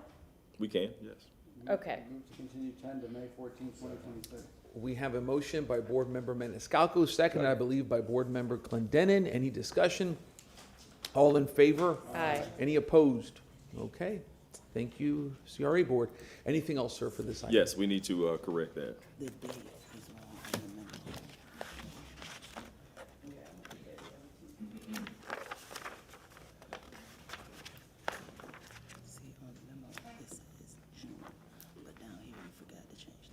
Okay, so the actual, we were requesting to the June 26th CRA board meeting. Okay. May I have an amended motion? Motion to continue item 10 to June 26th, CRA board meeting 2026. Do we have a second? Second. June 26th? June Oh, okay, 2026, yes, ma'am. Okay, we have a motion by Board Member Maniscalco, second by Board Member Miranda. Any discussion? All in favor? Aye. Any opposed? Thank you. Thank you, sir. Anything else? Nope, that's it. Ready to move on to item 3. Yes, sir. Go for it. If we could ask for the Franklin Street presentation to be pulled up, and I would like to call up Ms. Bridges and Ms. Cress at this time. Great. And question for y'all, how long do you think you'll need for this presentation, roughly? 3 minutes. We'll give you 6. Okay, great. I'll give you, let's do 6 if we may. Just as a safety net, We're Democrats, we believe in safety nets. So go ahead. There you go. He's mom and I'm dad. Take 3, but you got 6, right? Well, you can go ahead and start off. Karen is going to give the update, and I'll be sitting right here with her. Oh, I'm sorry. It's Names, if going I to be may. a I short apologize. update, so they'll Names. need both of us. And may we have your names? Oh, Kenyatta Harrison Bridges. Hi, and I'm Karen Kress. We represent the Tampa Downtown Partnership. The presentation should be up. So I hope this is the last time we're in front of you talking about the planning for Franklin Street, and next time it'll be an update on the implementation of Franklin Street. It's been a long road, but I think we've come to a good conclusion with CRA staff. Just a quick reminder of kind of what we've done and why we're talking about Franklin Street. I mean, what we heard from the community is that we need a shopping, strolling, browsing, date night street that Franklin used to be. So we've done a lot of planning work in that regard. Next slide. We started, am I advancing the slides? Yeah. Oh, I'm sorry. There you go. So we started with, I brought props, with our vision document back in 2020. And we got a lot of great input from people who own businesses, from people who live downtown, who work downtown, and who visit downtown. We got a lot of great ideas. You can see the key takeaways there on the screen. But what we found is that we had all these ideas, but we didn't know how to prioritize them and how much they cost. So we ended up getting a grant from Hillsborough County because one of the things we heard loud and clear is that we want the history of the street and the buildings to come to life. So we did a historic preservation plan. We did a second historic preservation plan where we surveyed every single building on Franklin Street, and then we sent a letter to the owner to let them know kind of what the determination is, whether their building is eligible for further protection. And then we did the big one, which was the action and implementation plan. That's what we're here today really to talk with you about. We whittled this down to just a few slides so we could be quick. And what this resulted in is a block-by-block recommendation of things that need to happen. It's looking at what's the right mix of uses for Franklin Street. Certainly, we need to have the tangible improvements that makes sure it looks good, but we want to also make sure that we have things for people to do. We want to have those vacant buildings, activated or restored, whatever the case may be. So all of that results in this final slide. Again, it's kind of showing you that it's underground, it's above ground, and then it's what's happening on the buildings, what's happening with the events, et cetera. So I think then Cedric will walk you through kind of this new plan that we have to carry it forward. We did get unanimous approval on this funding award back in November of 2024. But then we found the wrinkle of we couldn't use any of the money for the design and soft costs, the engineering related. It's a special projects grant. So we think we found a new path to make that happen. Turn it over to Cedric. Thank you very much. Good morning again, Cedric McCray, Tampa CRA Director. As you know, and Ms. Kress just shared, we've had continuous conversations related to this involving Attorney Shepard and briefed all of the board members individually, not to violate sunshine, and I know Attorney Shepard appreciates that. But the path forward would be that we would bring it in-house as a CRA-initiated project, and we would work in collaboration with the Downtown Partnership every step of the way and the other departments that would be involved in the reimagining and update to Franklin Street. Can you explain for the public why we had to do this? I will yield to Attorney Shepard to... Oh, you had it on. There you go. Okay. I can't see the colors. And then if you don't mind starting with your name, sorry, it's a record. Yes. I'm Cliff Shepard. I'm the CRA attorney of Tampa for as long as they'll have me. The answer is because initially, actually one of the first things I got here was a request to put together a funding agreement where the partnership would be doing this. And I thought it would be like any other partnership. And I want to make clear, because there was some miscommunication between myself and representatives of the partnership. I was not saying they didn't do things right. I'm saying the information I was provided to try to put together the funding agreement was inadequate. And so it did not tell, I literally got a PowerPoint. It didn't tell me, okay, what projects are they supposed to do, how much is supposed to be spent on that project, and what budget years are they supposed to get funded, and that sort of thing. And so in trying to deconstruct how I got to the PowerPoint, from which I'm supposed to put together a funding agreement, we went through some meetings and so forth, and there was a lot of back and forth to try to get us to where we could figure out how's a path forward for the CRA to get this street done the way you wanted it, and actually have a clear record of exactly what you wanted, so it doesn't reflect incorrectly what it was the desire, because again, I had a PowerPoint.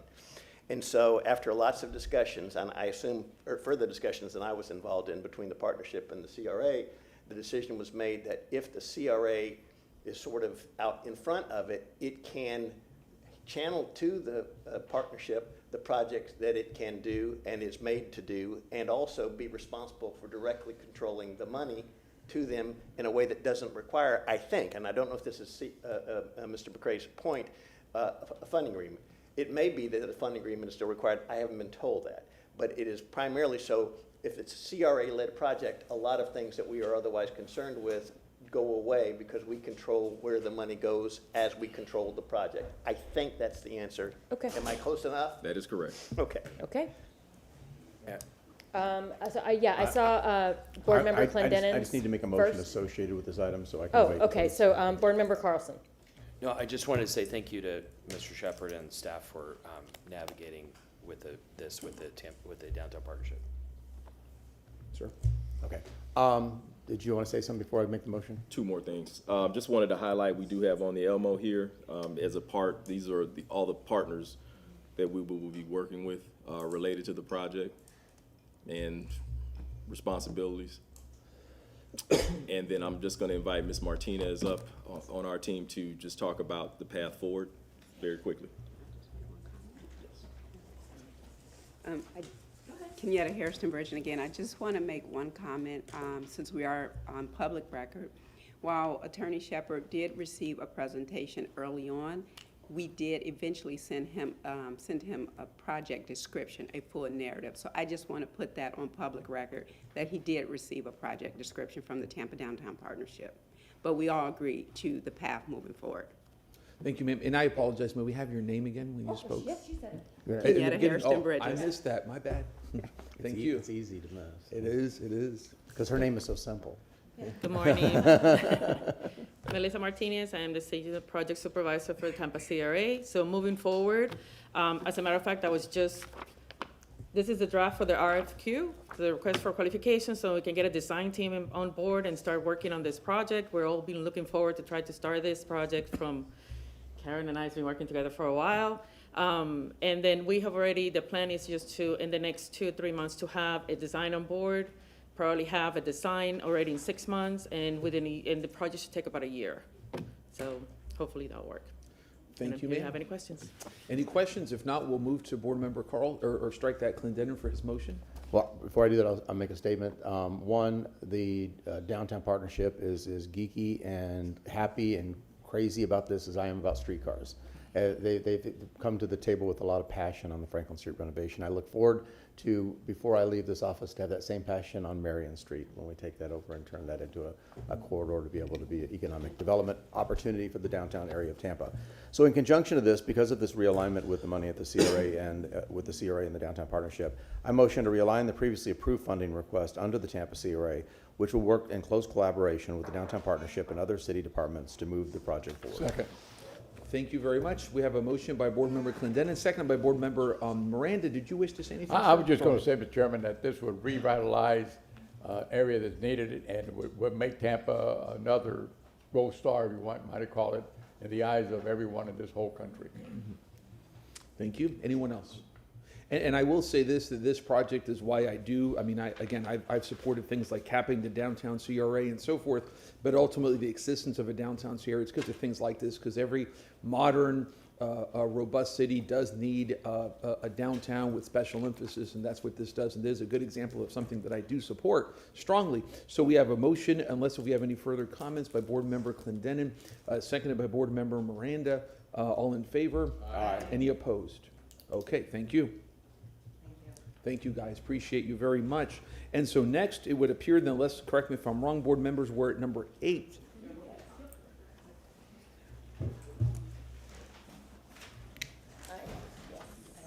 Yes, ma'am. Good morning, Courtney Orr, CRA Development Manager.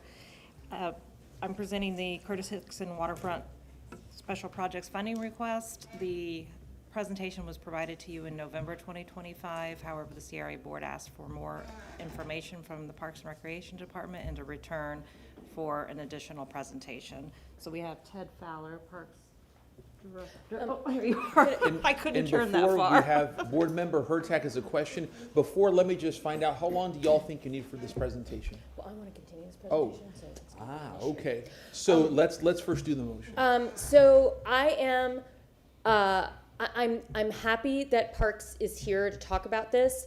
The problem that I have encountered is I have spoken to numerous folks around, like the Children's Museum, who had no idea this was going on. And the Children's Museum is right there.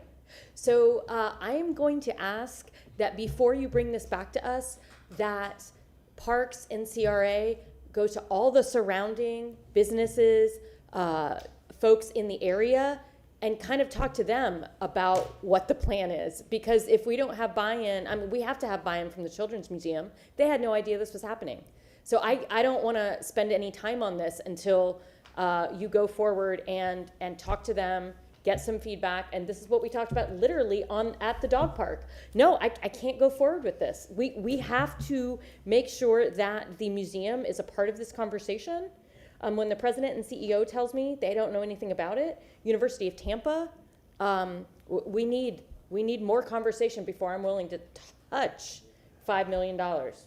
Okay, before I recognize Board Member That's a Clendenin, motion I to was gonna ask them say, to go do we- forward. So my motion is for them to come back in, let's do June 11th, 2026, so that they have time to talk to all of the surrounding, man, I'm just having a hard time with words today. Stakeholders, thank you. So we have a motion by Board Member Hurtak, seconded by Board Member Young. Board Member Clendenin, then Board Member Carlson. The problem with that is this is a need, not necessarily a want, so much of this with the drainage and the damage that has been done. So, and then the more you continue it, we have to hit the sweet spot of reconstruction and fixing the damage before we get into the next event season, if I believe this is correct, the scheduling. Honestly, I don't necessarily know that the folks that you just described are really stakeholders in this. Curtis Hixon Park is a citywide asset, and and while they're in close proximity, if we have a bona fide need to be able to fix the damage that has to be fixed, we need to move forward on that. I mean, I think we can hear from Mr. Fowler on it, but I mean, I hear what you're saying, but I mean, this is a really heavily used public space, and it needs to be repaired. Board Member Carlson, then I think Board Member Miranda. Go ahead, sir. I agree that the stakeholders need to be informed. By what I understand, this is, it doesn't adversely impact folks. They need to be made aware of it. When the project starts, they can reach out to it. But I'll remind the CRA board that the City Council recently continued on the South Tower project with complete disregard to the businesses and neighbors that are going to be affected by it, even though it's going to provide very little impact. This is something that's actually going to provide impact at a lot lower rate. I have questions about whether the CRA should be funding city projects in the first place, but this one is one that we need to address. And if we're going to provide a policy of making sure that we have public input in advance, then we should apply that consistently at the City Council, not just at the CRA. Board Member Miranda. Thank you very much. I don't have any reservation, but I do say that if you go down in history, this area, for whatever you want to talk about it, has been revised and refixed and done over 2 or 3 times already, and still has flooding, still has the same thing it had 30 years ago. At Cali Park and all that, the water level comes up, the parking garage floods.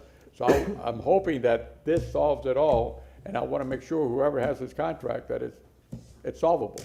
I don't want to keep spending money on something that doesn't work. And before I recognize Board Member Hurtak, who made the motion, anybody hasn't spoke wish to go? No. Okay, go ahead, ma'am. Okay, again, if this is just a fixing renovation, I tend to agree also with Councilman, or Board Member Miranda. We can't just renovate, we've got to absolutely fix. No, but again, if we're doing it, literally a neighbor had no idea this was happening. It's not okay. And so we have a motion. I know anybody else wish to speak on this in council? Is there any way that we could pass the motion and hold the problem of notifying the neighbors and the businesses around and everybody that's there, everyone, the artists, the kids, the adults, those that are in business, those that have museums and so forth, within the next 2 weeks so we can get this thing going. I don't want to catch it in rainy season when we have a problem. And go ahead, ma'am. They're not even starting until October, Yeah. after October. And Board Member Young, go ahead, ma'am. Can we hear the presentation? And We have to so this. We can entertain another motion. So this motion is to, correct me if I'm wrong, Board Member Hurtak, it is to continue the presentation. So did you have a question on that, or? Can I add to that? And wait, if I may, Board Member Carlson, go ahead, ma'am. So in order to hear the presentation, I need to remove my second. Yes. So that it's moved. Now we're going to go forward with the presentation. She removed her second. Yeah, okay, can we, I just wanted to hear the presentation. So if I may, Board Member Young is respectfully removing her second. Do we have a second on this motion to continue? Okay. I said, I'm willing to continue the motion, but I want to pass this today. Okay. Give it so they can have something and balance before they can talk to the neighbors and come back, all the stakeholders. So if I want may, to do 2 of them at the same time so we don't lose time. we have a motion by Board Member Hurtak to continue everything, including the presentation and the vote to June. Do we have a second on that?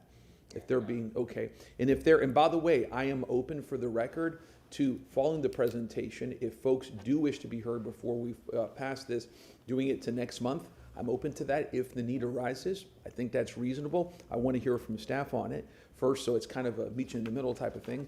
But go ahead, sir. Can I just ask a question? I'll ask my question now so you can answer it in the presentation. I will have to ask later. But Mr. Fowler, could you just address the concern that Mr. Miranda had about the long-term viability of this, and is there like a $50 million project that needs to be done eventually, or will this fix the problem? Ted Fowler, Parks and Recreation Director.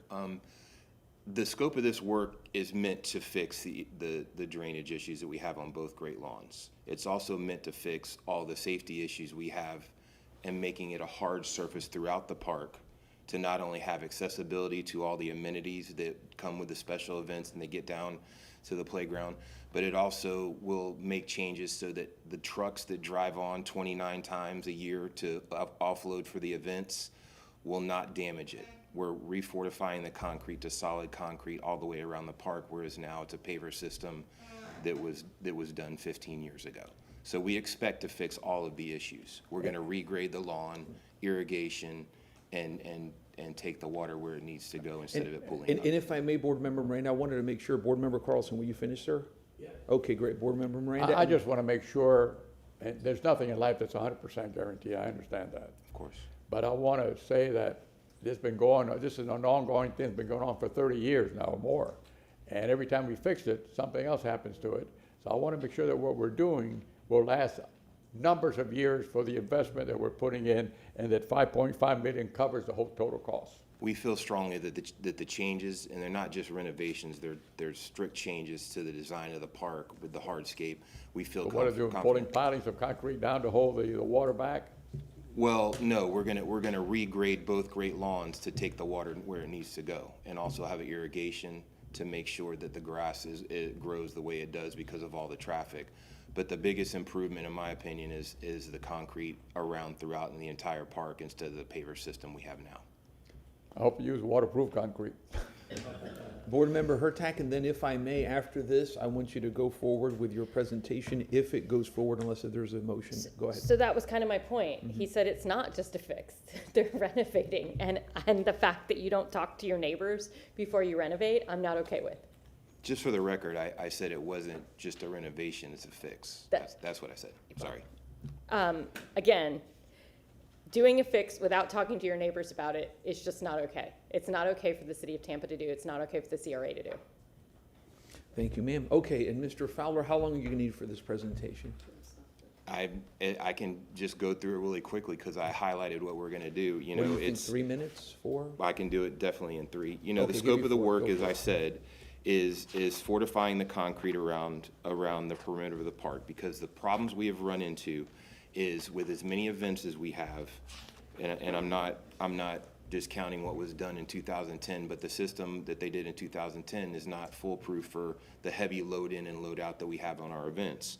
So we're doing complete fortification of all hard areas from the street all the way down to the Riverwalk.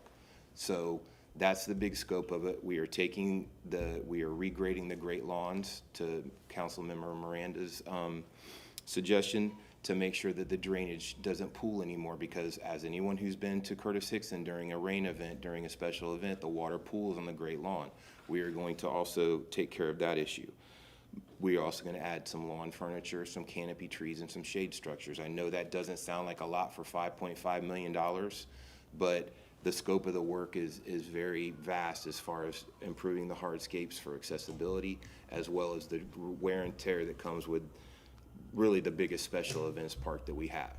We also have already been awarded the national championship game in 2029, and last time it was here, we had 3 or 4 activations that week alone in Curtis Hixon Park.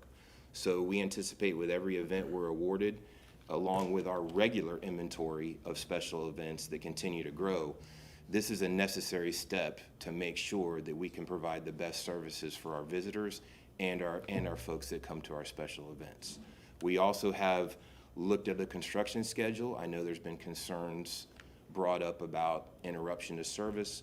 We feel very strongly that we can do the bulk of the work and interrupt as few special events as possible from mid-May to September, which is our downtime for special events. We feel like we'll be able to get the hardscapes and the drainage issues fixed in that 120 days because we can do it in mass, weather permitting, of course. We know the summer rains come and concrete doesn't do well with thunderstorms, but we feel we can schedule it out so we can affect as little folks as possible as far as special events and promoters. Okay, finished? Thank you, sir. We appreciate you. Board Member Hurtak and Board Member Miranda, did you wish to speak? I'm finished. Okay, go ahead, ma'am. So, are you using type 1 and type 2 shade trees? We will definitely use that. We haven't nailed down what type of trees we're using, but that'll come after we get the award and we do the planning. And if so, if you are using type 1 and type 2 shade trees, which I think you should, because we desperately need shade. That's a miserable park to be in for, I would say, at least 9 months out of the year. It's very hard to enjoy the park because of the heat.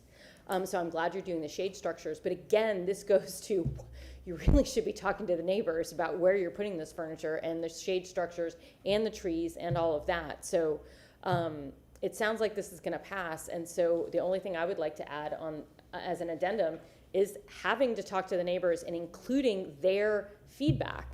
Because what I'm hearing also is that, you know, should we have, with the addition of the art museum, is the playground down by the water really a good idea anymore? Why shouldn't it be up by the water feature and the museum? So, like, there are other things to consider, but if you are going to use type 1 and type 2 shade trees, I would hope that you would go to the Tree Trust Fund to be able to use that, to be able to use the 5.5 for other additional, ideally, shade structures. Thank you, ma'am. Board Member Carlson, did you wish to speak, ma'am? Okay, and then Board Member Young, go ahead, sir. Number one, just going back in history a little bit, you all remember that years ago there was a proposal by the Tampa Museum of Art before they built the current museum. They had a Raphael Vignoli proposal that would have created shade between the round building and what's now the Children's Museum. Mayor Pam Arroyo pushed against that. Her vision was to create a front door for the city. So when you come down Ashley, you can see that we're on the water and you can see the University of Tampa. And it was controversial. There were a lot of people opposed to it, but now that it's done, I think she was right. She created this beautiful front door that is one of the best views in the city, and you can see it when you're driving by in any direction. You can see it when you're walking by. The shade is a problem, but as you all plan this, please don't destroy the view, because the community gave up the Raphael Vignoli design, and there are a lot of issues you all can Google on that, so that we could get this view. And so we should plan it carefully, plus the kinds of events that go there we need to make sure we maintain. So thanks to Mayor Arroyo for doing that. The other thing is Kylie Garden, that's a huge issue, but it's not included in this project, right? Yes, sir. No, okay. And the last thing I want to say is that I often disagree with this administration, but a lot of their picks are really good. And I think in the short time I've had discussions with you, I'm very impressed with your experience, your knowledge. You know the parks in Tampa so well and so deeply. I really like Tony Mulkey too, but you're doing a great job. And so please keep up the good work. Thank you. Board Member Young, go ahead, ma'am. So my question was really just going to be, I guess, kind of, what is, and I guess I'm saying this to the council, what is like the happy medium? Because I understand both points. We definitely need to make, make the fixes in the park, but I also agree with Councilwoman Hurtak. You have to have the talk with your neighbors and stakeholders in the community. So how do we, what is suggestions? How do we move forward with that? And if I may, Board, I'll let you respond, okay. And then Board Member Maniscalco hasn't spoken, but go ahead. I said, just like I said earlier, I think this is going to pass, but my only request would be an amendment that says that they need to talk to the neighbors when they're doing the plan for this. I'm ready to make that motion with the amendment. Okay. Yeah, okay, so that would just be my thing, and then as we go forward, make sure that before you bring something like this to us, that you've talked to all the neighbors.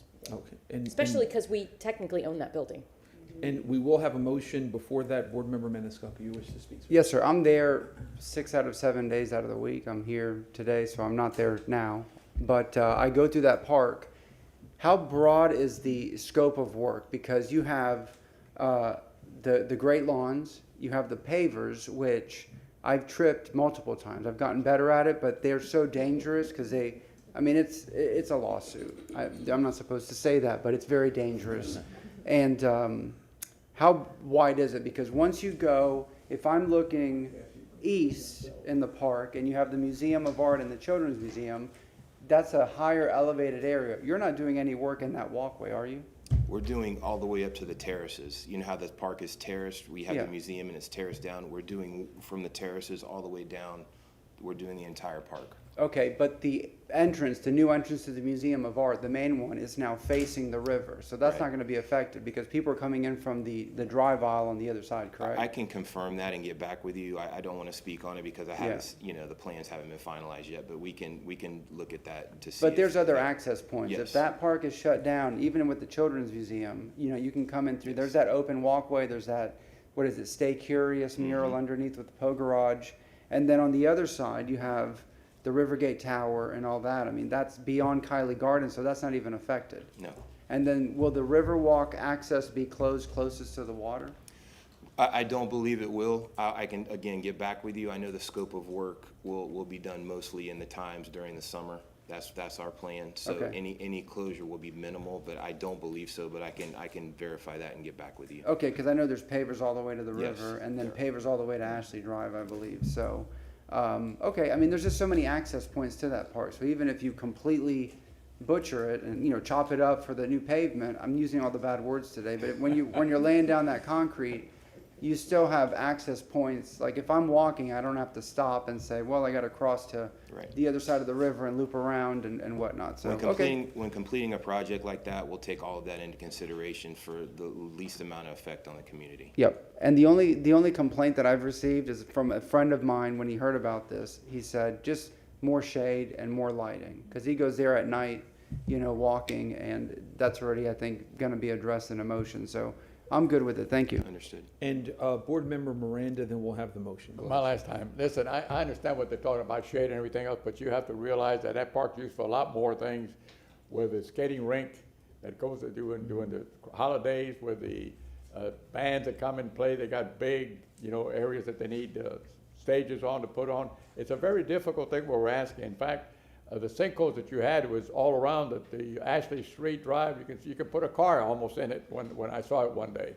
So it was in pretty bad shape, and but that park is used from very different venues, from just walking the splash of water to building almost a complete thing overnight and taking it down 2 days later. So it's not an easy task that we're looking at. This is just much more difficult than just what I want to do. It's what you have to do to get it done what you want to do. How you like that?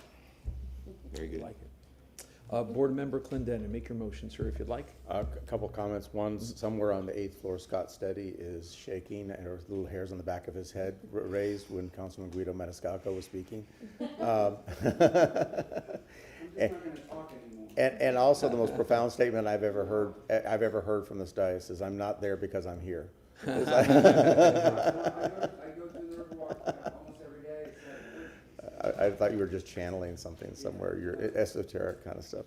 Okay, I move file number CRA 2518-726, providing a funding request of amount of $5.5 million for proposed renovations to Curtis Hixon Park, and request that city staff coordinate with the adjacent neighbors of the park on their wants, needs, and wishes for the renovations. And do we have a second?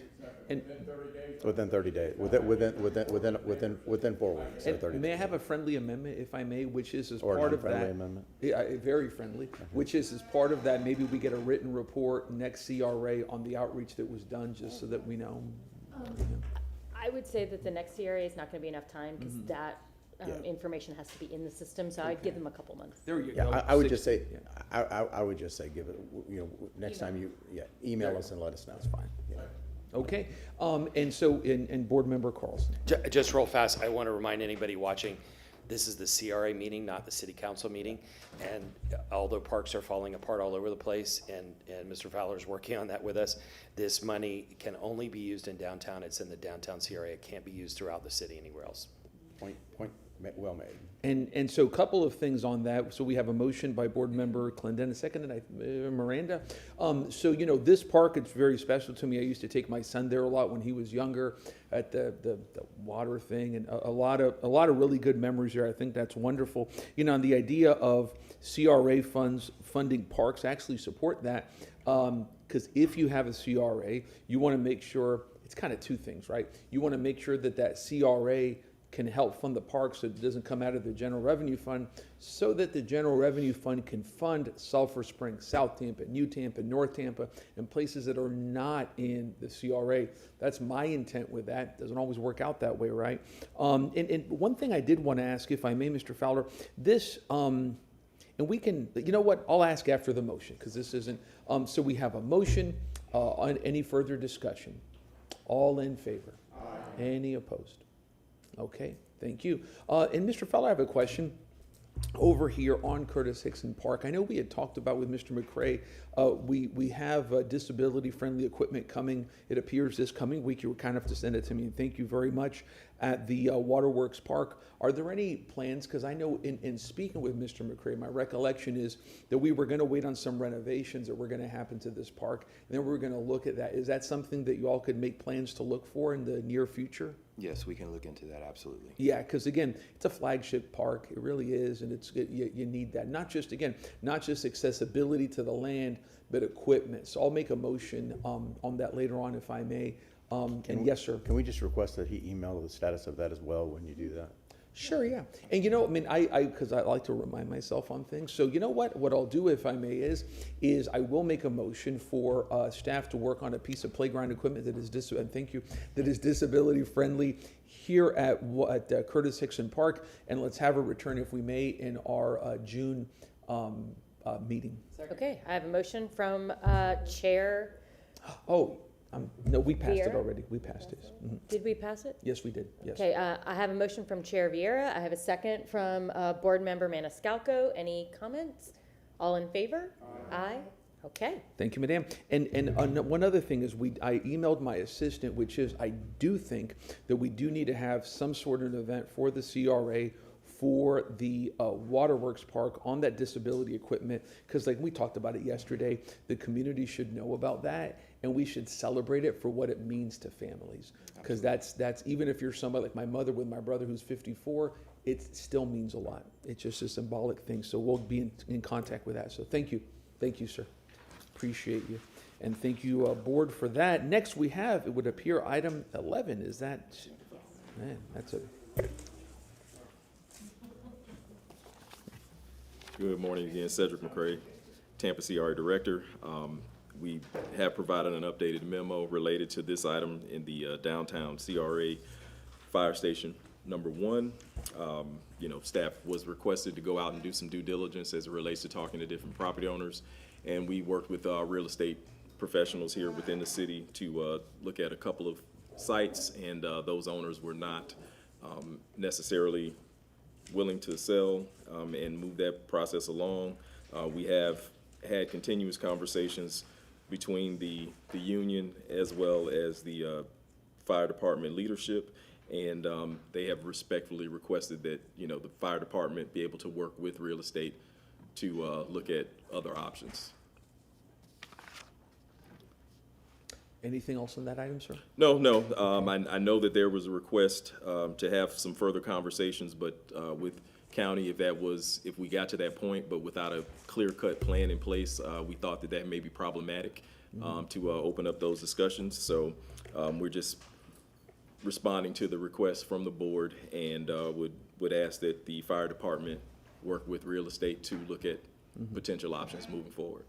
Okay, Board Member Carlson, this was your item. Do you wish to speak on it at all, sir? You're going to come back? You're going to come back and report on it? No, sir, we were not. The request was from the fire department to work with real estate to look at other viable options. I would just ask that maybe we continue this for 6 months or something. Yeah. Just to keep it on the agenda. I would second that, but I can't. Before you leave, is 6 months before you leave? Yes, sir. Yeah, Okay. yeah, it is, yeah. What Okay, so we have a motion, and that would be to August, right? We have a motion by Board Member Carlson to continue this item to August, seconded by Board Member Maniscalco. Any discussion on it? Yes, sir. I'm going to vote no because I do believe that our options here are Fire Station 1 expansion and renovation, and that we should focus on that and not waste our time on the real estate issue. The only thing we have a deficit in right now is the response time on the south tip of Harbor Island, and that is only a rescue deficit, not necessarily building another fire station. So I just think this is an exercise, like these agendas get really full, this is an exercise in futility. And if we're honest with ourselves, we have a lot of real estate at Fire Station 1. We can add bays to it. We can move administrative staff out. There's a lot of options we have there. It's centrally located. It hits Channelside, downtown, Gasworks. It hits everything we need to do from that location. Thank you. Board Member Miranda. If I read you right, you said that you want to see the plans for Fire Station 1 as it is to remodel and enlarge it or do whatever is necessary to make it updated to today's standards. Am I correct? That should be addressed, even if you're looking for others, that should at least be addressed before. If we have it now, let's do it now. I agree with that part. 100%.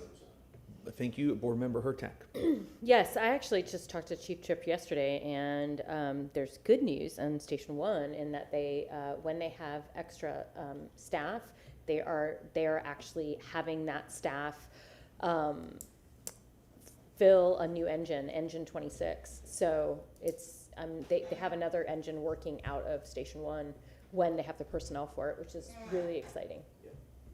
Okay, we have a motion to continue by Board Member Carlson, second, I believe, by Board Member Maniscalco. I will be supporting this for many reasons, including that we need to keep this on the agenda because especially whenever it comes, if it's necessary, I'm not a public safety expert, I'm a lawyer and a politician, and that's it, right?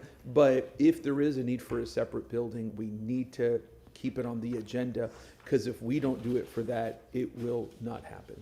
And so that's why I say that. Yes, sir. Is there any energy in amending the motion to just discuss the budget for downtown renovation of Fire Station 1 and necessary equipment? So, and then because as Councilman Miranda rightfully said, this is what we should be doing now.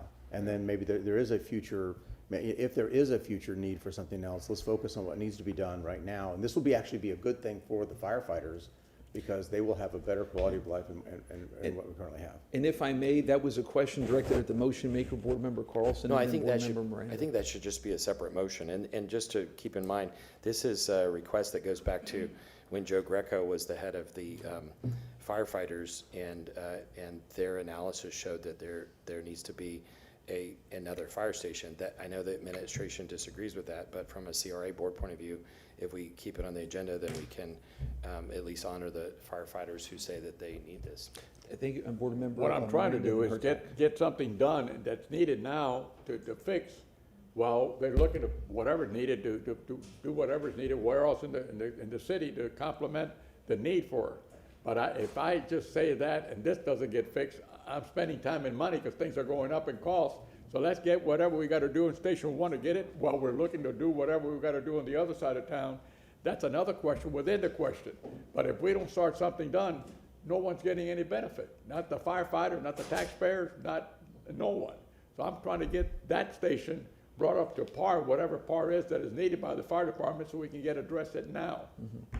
Board Member Hurtak, and then we'll probably vote. Yes, because actually my question was going to be addressed to you, Mr. Shepherd, to just find out what we can and can't do in terms of renovating as the CRA. This may be a city council issue. Well, the answer is if we're talking about we're talking about the fire station, yes? Yes. What can we answer do? Is nothing unless you have an agreement with the county, which is how this whole thing started to begin with. No, I'm talking about renovation. So Yeah, that as well? I am too, because Okay, it's a okay. city facility. Okay. And this presents it also. It would be like trying to renovate this building. Right. Because it may happen to be in the downtown CRA, but it's the same issue. I understand. And if I may, I'm going to be supporting this because, again, it keeps all options on the table that should be kept on the table. Councilman Carlson was correct that this is something that was pushed by former 754 President Joe Greco, and we want to make sure that we keep our eyes on the ball because, again, my understanding is there is support in the administration on renovating Station 1, but not necessarily for a separate building. All options ought to be on the table, and we ought to stay on it. That's my view. Go ahead. And just to reiterate, I will fully support Board Member Clendenin if he makes a separate motion to that effect. Also, I want to thank our CRA attorney because he's the top expert in the state on CRAs. He was able to find that we could potentially fund any of this at all. So thank you for your help.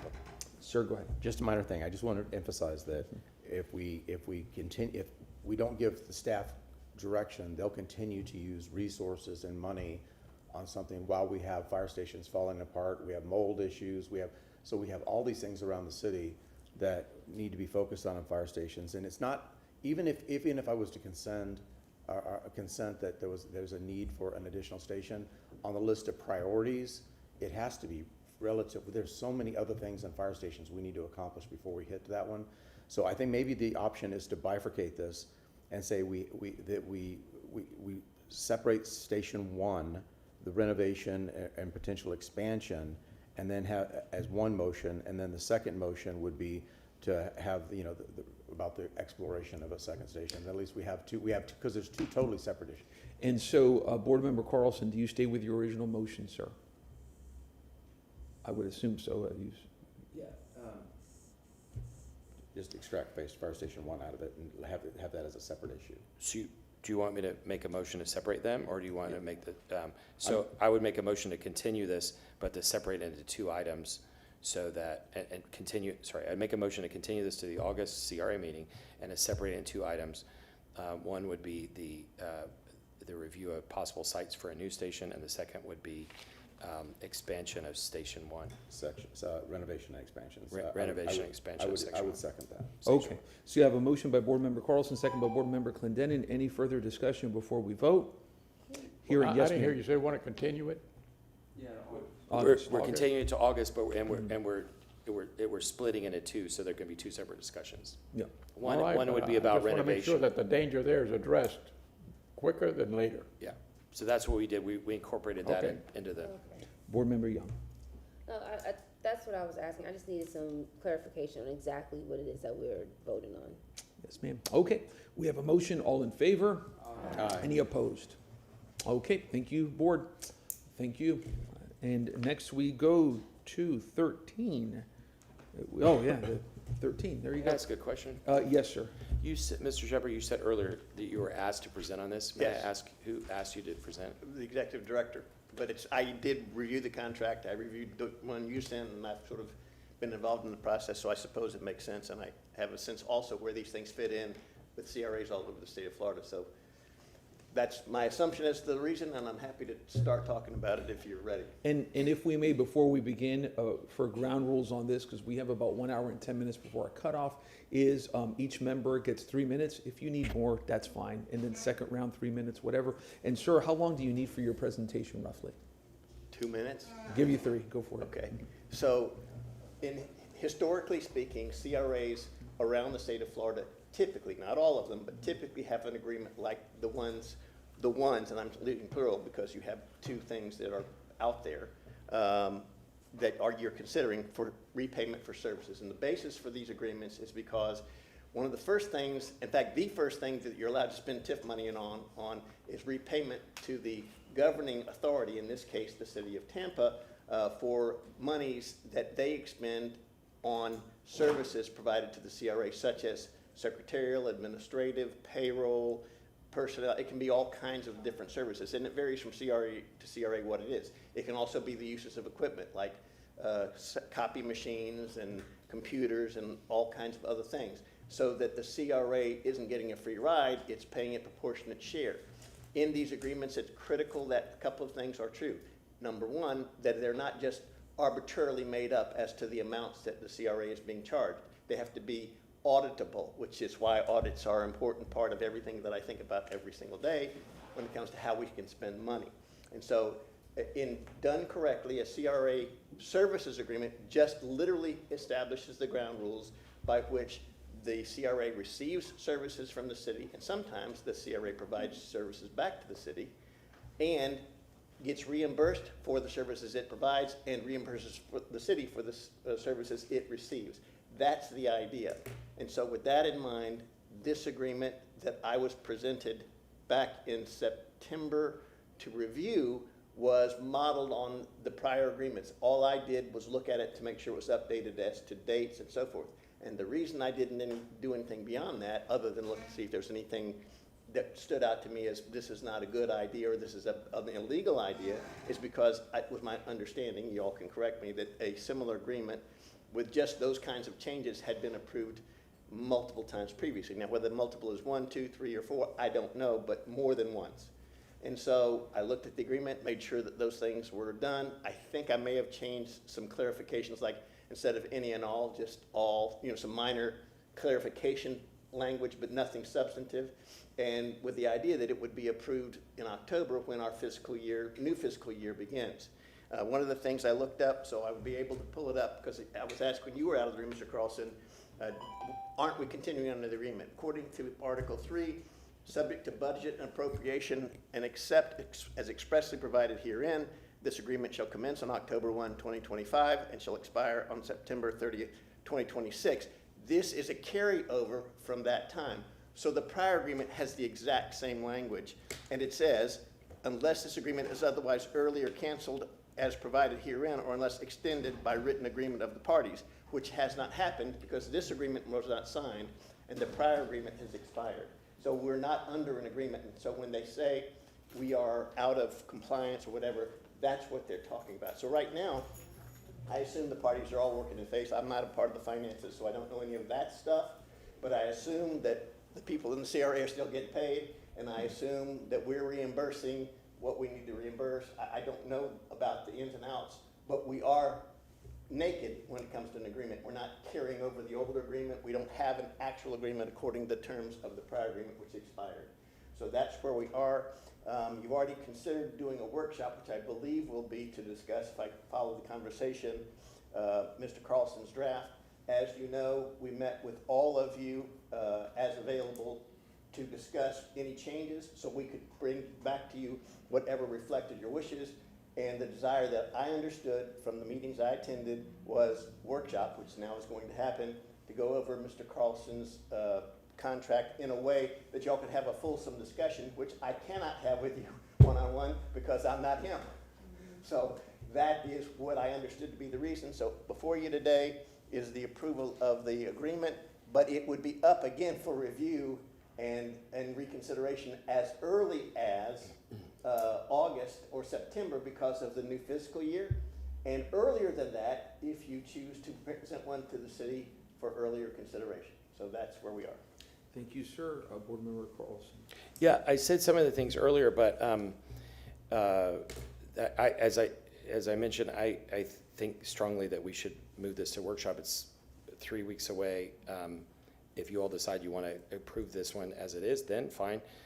It doesn't have to be my draft. I made a bunch of recommendations just on my experience, but just like with the Charter Review Commission, we all can provide ideas and we can all negotiate whatever we want.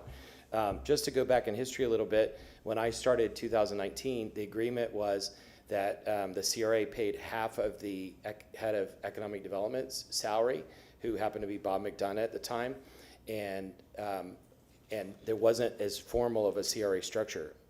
I negotiated, and we as City Council agreed to create the director position. And some of the language that's in the existing contract, I wrote, and then the city attorney and others edited it. But we created the director position, which was new at that time.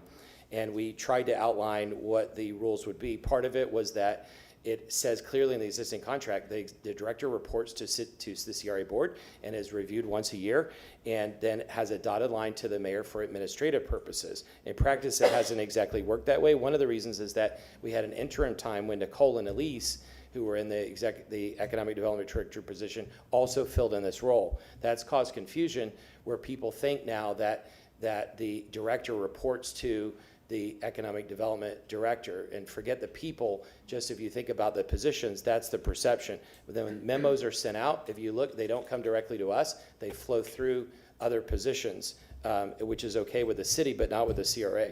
I simply want to discuss this at the CRA workshop so that we can discuss what other things we need to put in. One of the simple things that is confusing is, who do the CRA staff members report to? Who provides their their reviews. Imagine if we have our own staff and we're not allowed to review them.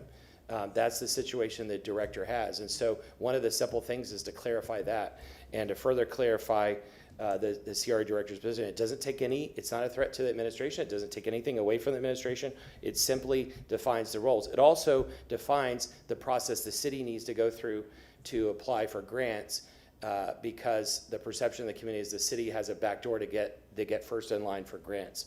And so I would just ask you all to look at those things and approve them or discuss them at the workshop. If we approve this now, there's no reason for the administration to negotiate with us a month from now.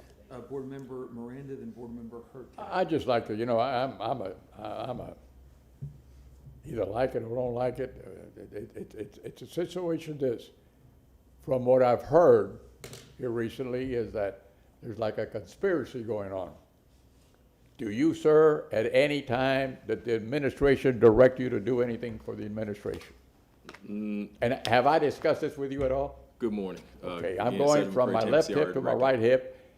Have you or the administration ever directed you to do something? No, sir. Have you and the administration at any time that you asked them to do something for you as the CRA? Depending on what it is, yes. All right, and was it accomplished? Yes. All right, here's some staff. Has anyone in the administration ever, from the mayor on down, asked you to do something for the city? And if a question is directed, if you guys want to answer it, I mean, the record reflects everybody said no. That's all. I'm not the smartest in the world, but if there's something going on, I missed it. And I don't miss too much. I act like I do, but I don't. So what I'm saying is I like to get to the bottom and clear this damn thing. It's drawing time and money and energy from something that has to be done, and I'm not a politician. I just happen to get elected. So I want to get sewer, I want to get this thing done, I want to get this behind this CRA, behind this council, we play two roles, by the way. So we are the ones that are committed suicide because we're playing this role and this role at the same time, and you guys are in the middle. I don't want to be where you guys are at.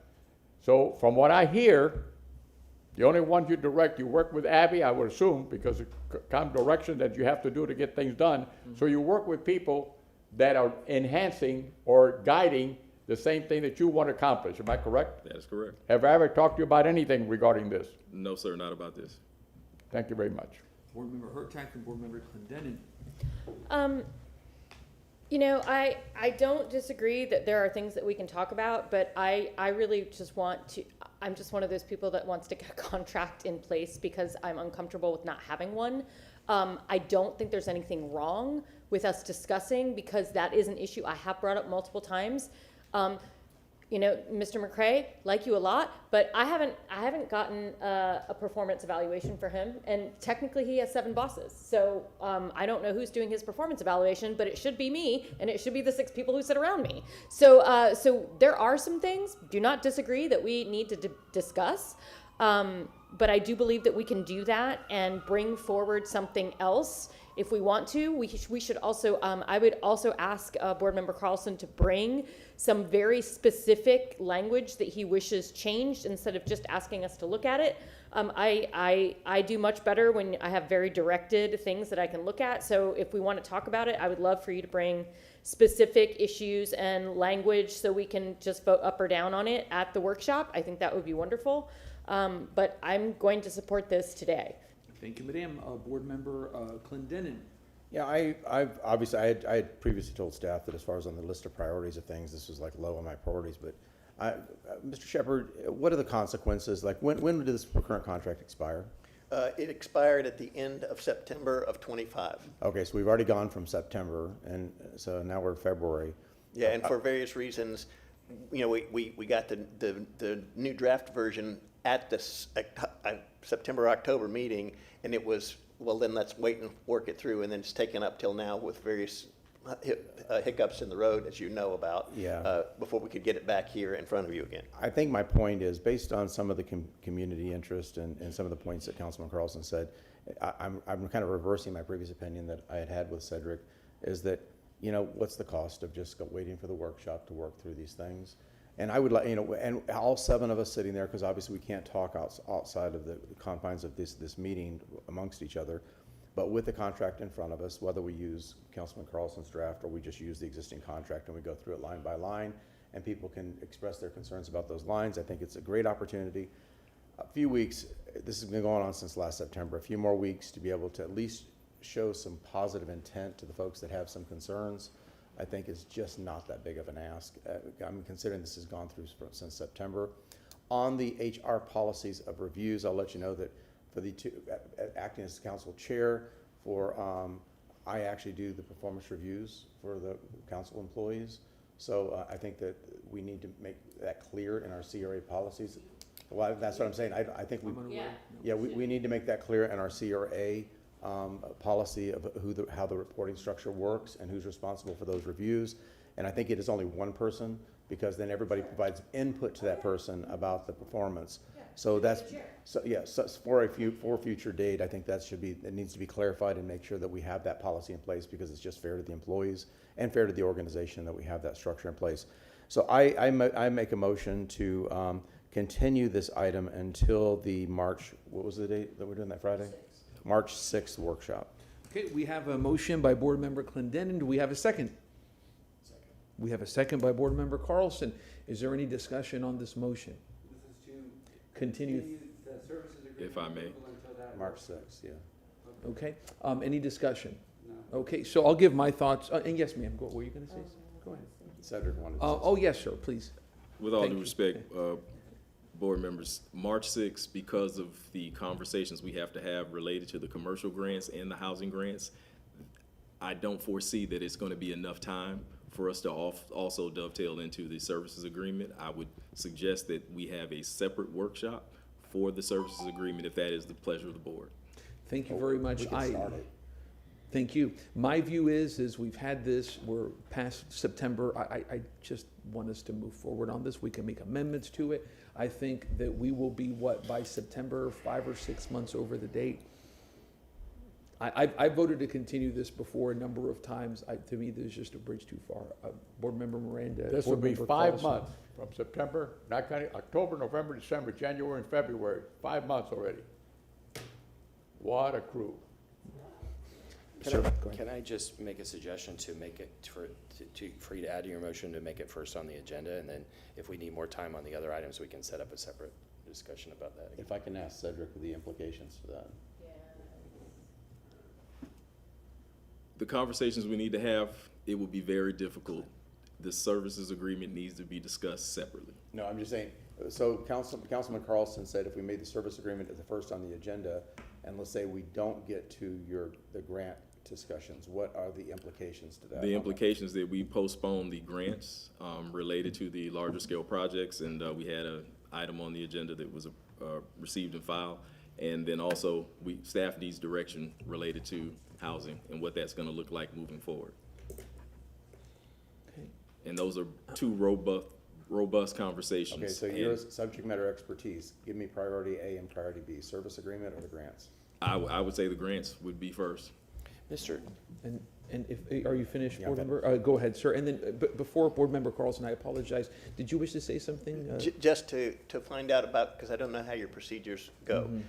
Legally, you couldn't vote at a workshop. Correct. But most places don't, and so I don't want you to not consider the fact that if you were going to take this up, if this were to pass, so that you don't vote on this agreement today, unless your procedure allows you to vote on your workshop, you're talking further delay. So I don't know what your procedure allows. So, it would appear so. In workshops, we can't actually move things forward. This is legislative.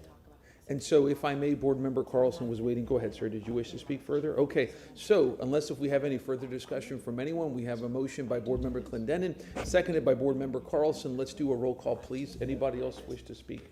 State it again? Yes, if you don't mind, sir, could you state it again? I motion to continue item 13 to the March 6th workshop. Okay. Roll call, please. Viera, No. Carlson. Miranda, No. Maniscalco. Hurtak, No.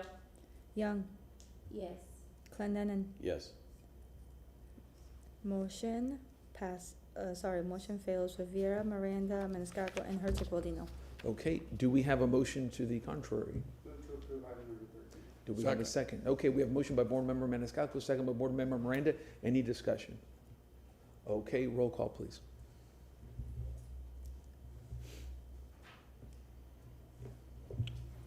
Carlson. Miranda. Yes. Maniscalco. Herzog. Yes. Young. Yes. Viera. Yes. Clendenin. Yes, absent not being able to continue to have further discussion, it's important we have the agreement, so my vote is yes. Motion passes with Carlson voting no. Thank you, Board. Okay, next we move forward unless there's any further discussion after the fact, which I would discourage, on 14. Can I just say Yes, sir, one go thing? ahead. I have no Yeah, I problem. was going to say this a minute ago. To Mr. McCray, if you felt that every discussion I've had with you leading up to this, you indicated that we could put this on the workshop. And it was only now in front of the board that you declared that we wouldn't have time. And I'm very disappointed that you did not disclose that to me in advance. Thank you, sir. Thank you. Okay, thank you, Mr. McCray. We appreciate you, sir. Next, we move forward to item 14 on appointments. Motion to approve item number 14. Do we have a second? Okay, any discussion? All in favor? Aye. Thank you. I'm going to jump to item 15 before we do 14. Do we have a motion on 15 or any discussion? We did 14. I apologize. I'm sorry. I mean 16. 16, any discussion? 15, I'm How sorry. about this? I will move items 14 and 16. Yeah, okay, there you go. Second. We have a motion by Board Member Hurtak, I believe seconded by Board Member Miranda. All in favor? Aye. Any opposed? Okay. Item 15, what is the pleasure of the board? I'll make a motion. May I? Yeah. Okay. I motion to, how do we, Attorney Mr. Shepherd, how do we reject a candidate? It's interesting because various places do it differently. In some situations, you simply say somebody makes a nomination, and if it gets no second or it doesn't get up to the required number of votes, that's a rejection. Okay. In other cases, somebody makes the case that they should be rejected and makes a motion to reject them, and then that's voted on. So I don't know if you all have a standard procedure. I'm unaware. I'd probably say just to reject. Okay, if I may, if anybody else wishes to do it, I'd make a motion to reject Diane Ziegler as the CAC appointment. Second. Okay, so I have a motion from Chair Vieira and a second from Board Member Maniscalco. Any comments? Okay, all in favor? Aye. Any opposed? Okay, can you please read the vote? Motion passes with Clendenin being absent at vote. Thank you. Okay, thank you, Board. Next, and it would, 17.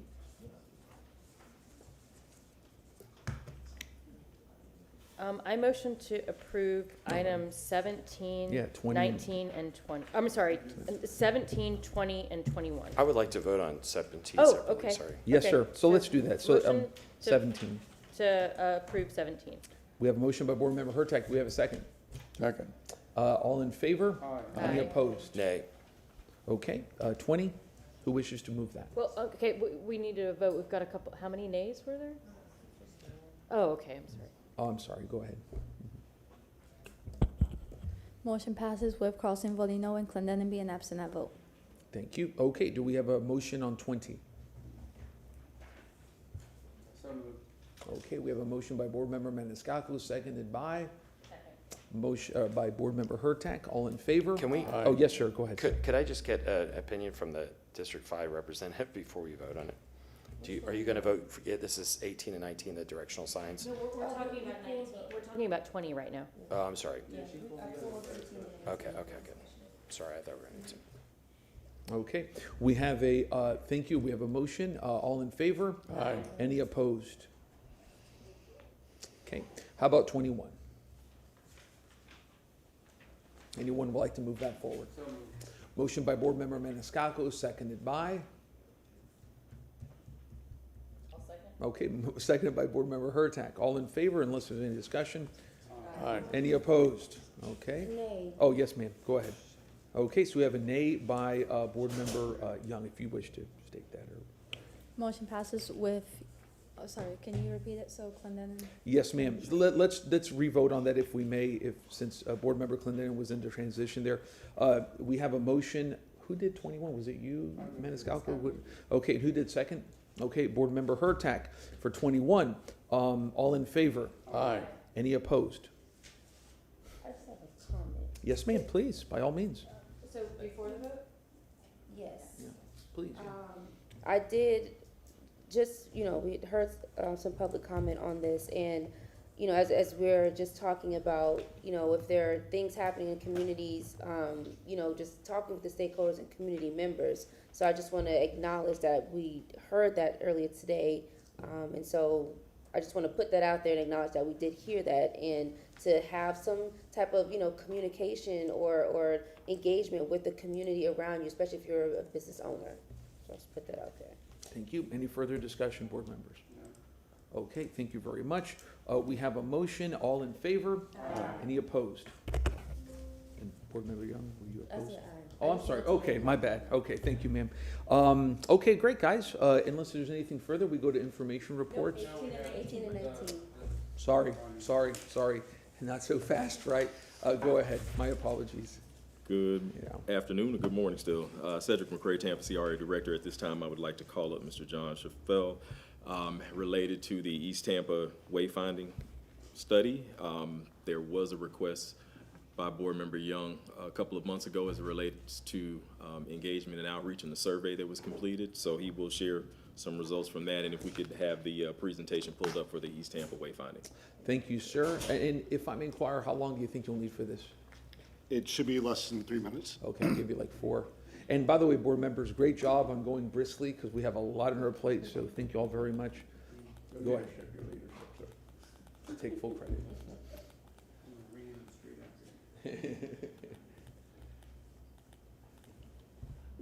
Good morning, I'm John Shuffle, Vice President and Director of Design for API, and I'm here to talk about the East Tampa project. I was before you in December and went through the project and everything that we had been done to date, which included a lot of community outreach. There was a request at that meeting to do additional community outreach, so we did that. The 5 concepts that we showed to you in December were presented to the public. I'll go through them quickly.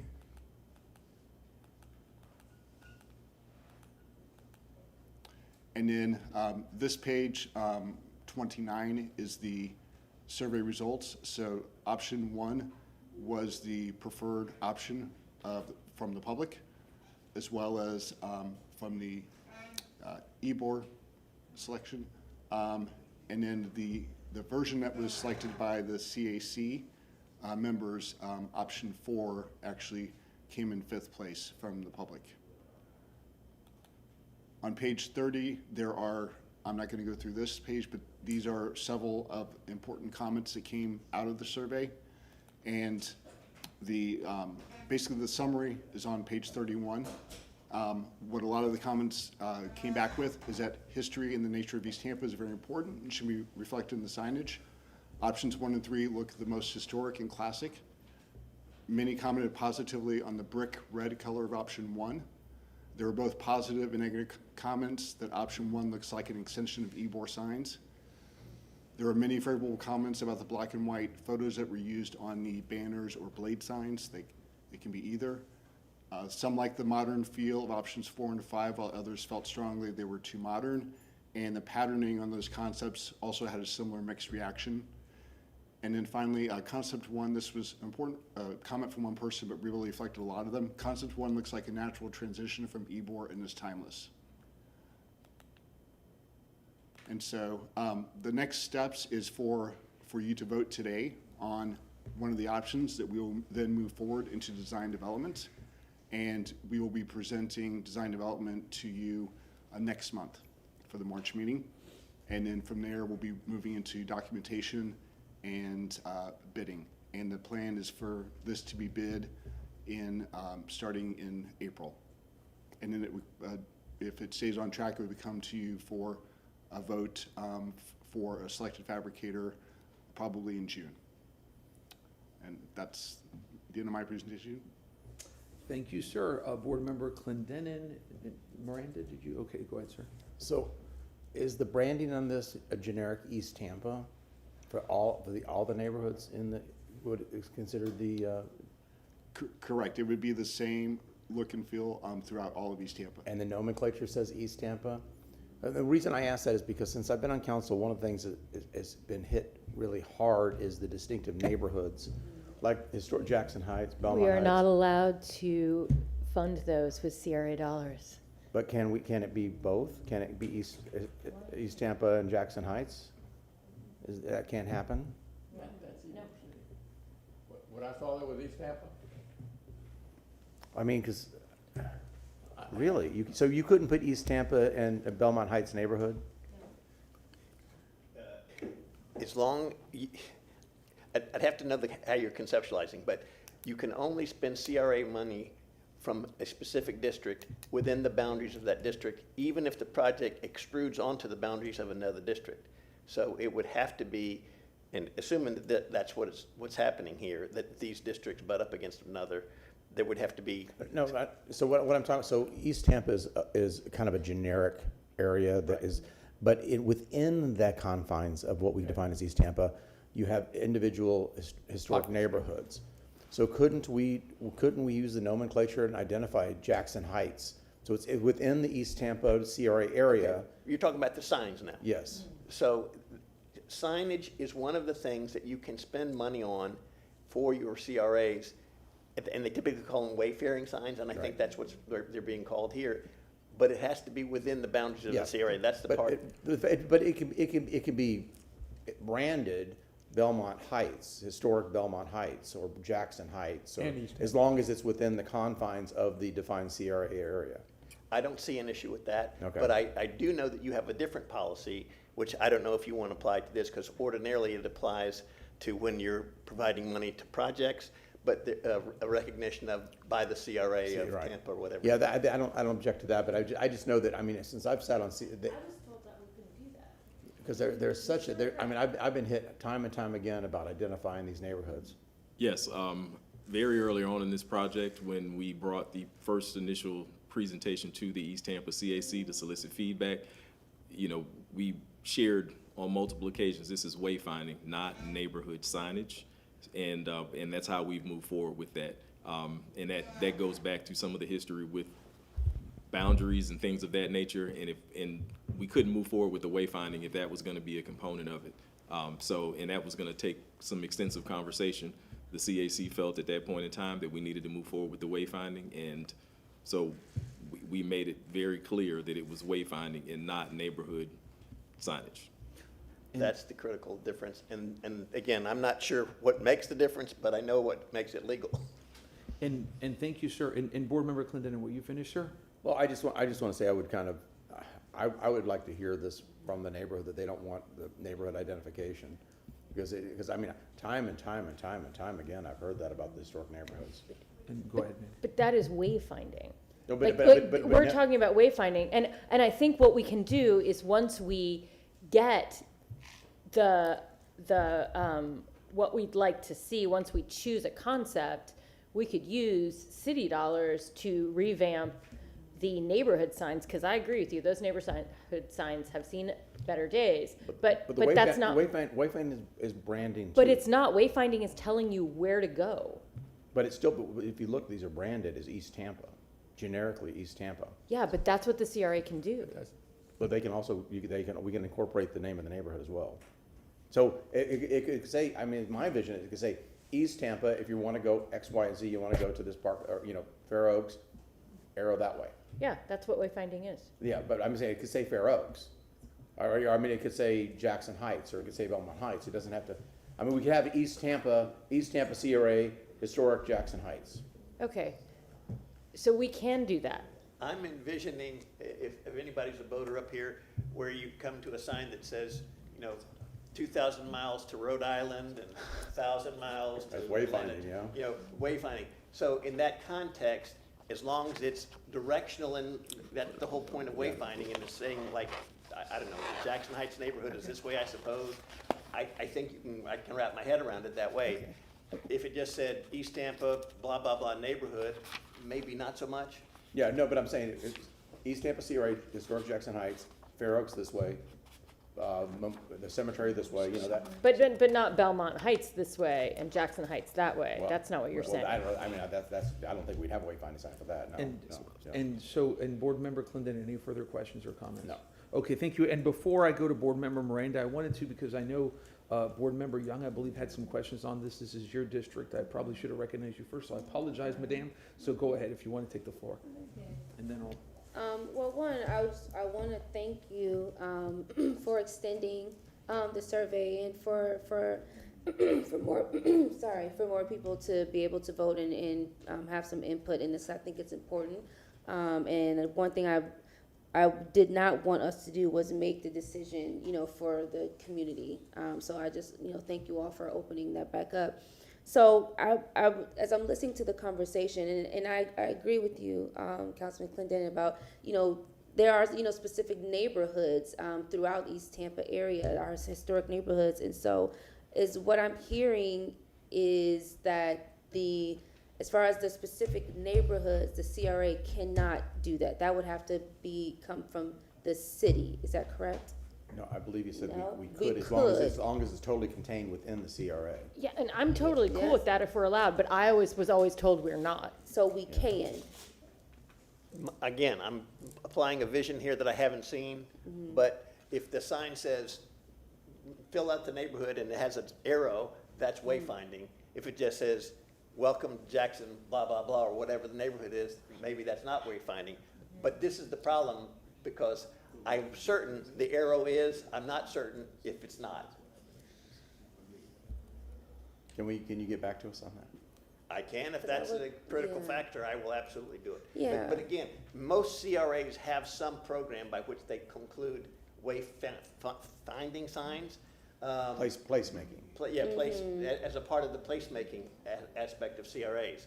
And that's how they characterize it. So I suspect you would be fine if you did it in some sort of fashion, or maybe it includes the word entering whatever neighborhood. I don't know. In my own neighborhood, which is not a CRA, there are signs that say entering the Gotha community, and so maybe that would also work. So, Mr. Shepherd, so here's one of the examples that they've used here. So if this said East.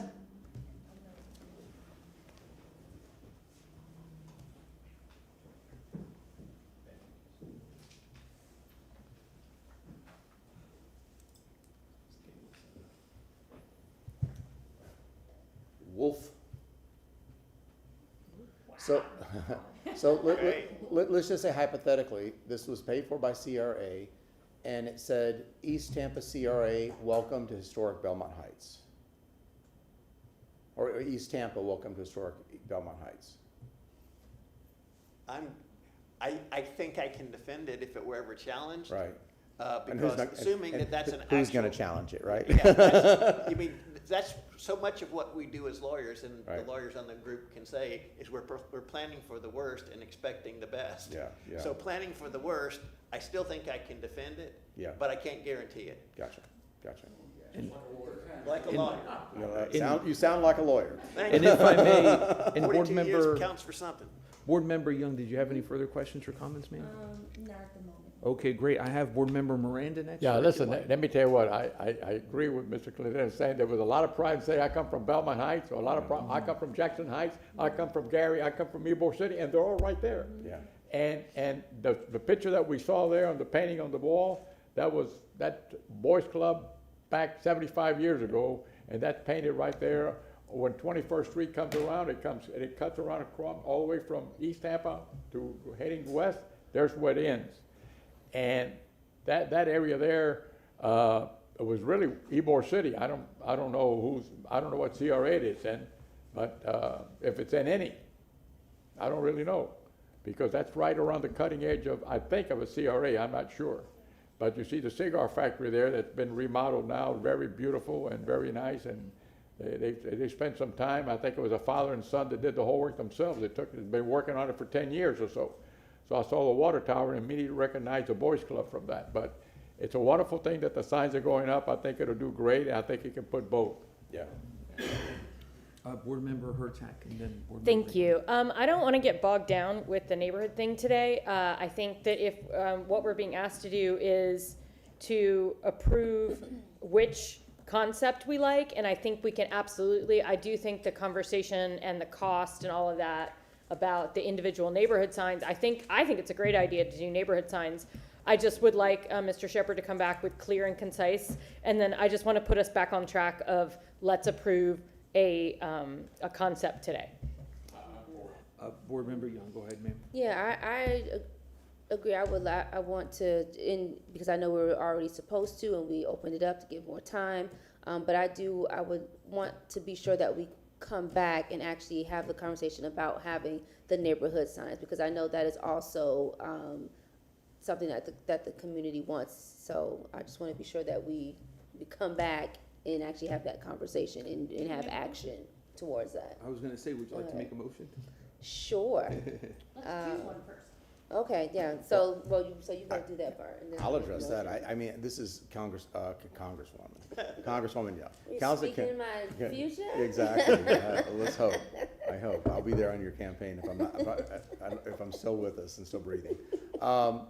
I think, this is your district, and while myself and Councilwoman Hurtak, and I almost called Councilwoman Maniscalco, are citywide, I still defer a lot to this, so I would like you to chime in and let us know what you feel, because, this is your district, and, unless you pick the hideously ugly one, I'm gonna support you. Can we just see them one more time Yeah. again? Oh, yes, yes. I think it'd probably be better. we to pull the put it- presentation up? Yeah, the presentation, so you can see them clearly.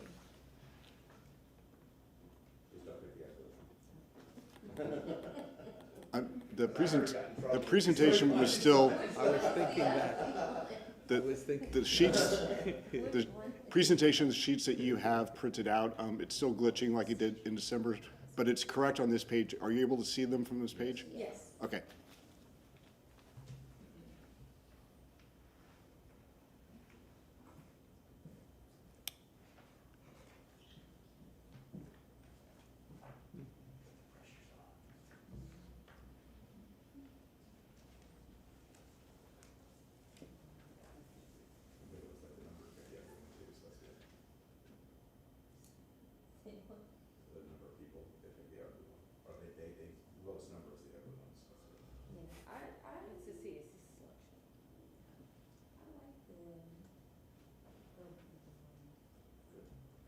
Yeah, me too. You like the what? The CAC I'll second. No, the CAC recommended number 4. Yes, Yes, it yes. says very clearly, CAC recommendation, selection. Yeah. Number one is not. What is 122 then? That's the That's- public. So we had 256 public responses, so 122 chose option 1. I'd second option 1 if anybody makes that motion. Do we have a motion? I think in terms of, I know we have a lot of historic communities and neighborhoods in the area, so it gives kind of that historic feel. I feel a little bit more comfortable going with the top selection now that we've opened it up and had some more responses. So, Okay, yeah, so I would make a motion to select option 1. yes, ma'am. We have a motion by Board Member Young to select option 1 for further direction. And we have a second by Board Member Maniscalco. Any comments, Board Member Hurtak? I think it's just too historic and too close to Ybor. But that's just my opinion. So, but if majority of people want that, then, I honestly, I think all of the rest of them have very good points. People talked about liking the brick, which is choice 3. But I mean, I find something to like about all of them. I actually do see why the CAC chose 4, but my only worry is that one is way too close to Ybor in just glancing at it. And so, again, I would also ask Board Member Carlson to weigh in, because this is what he does. If you'd like, sir, you may. Go ahead.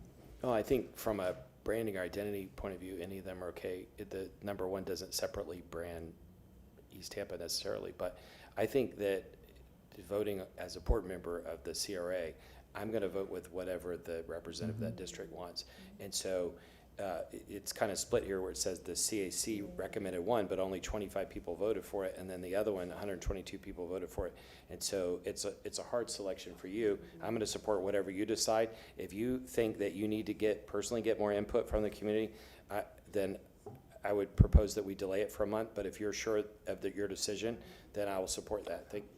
And if I may, I'll give my thoughts on it before we vote, unless if Board Member Young, did you wish to say anything? Thank you, ma'am.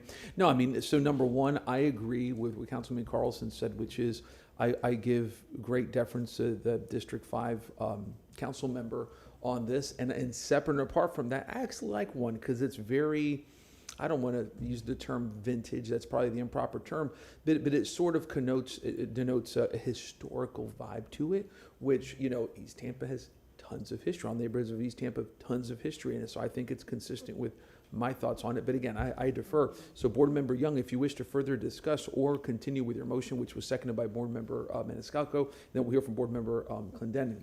Did you wish, ma'am? Or? Okay, go ahead. Yeah, I mean, I think my thoughts on that, and again, I'll go back and defer. You have to think about the placement and blending the architectural style. One at least will blend into just about everything because it's just classic. It's just a classic style. It'll blend into everything. It won't really conflict with even modern because makes itself. It won't conflict with modern architecture. It blends in with historic architecture. You look at, we put the wrought iron fence around the cemetery.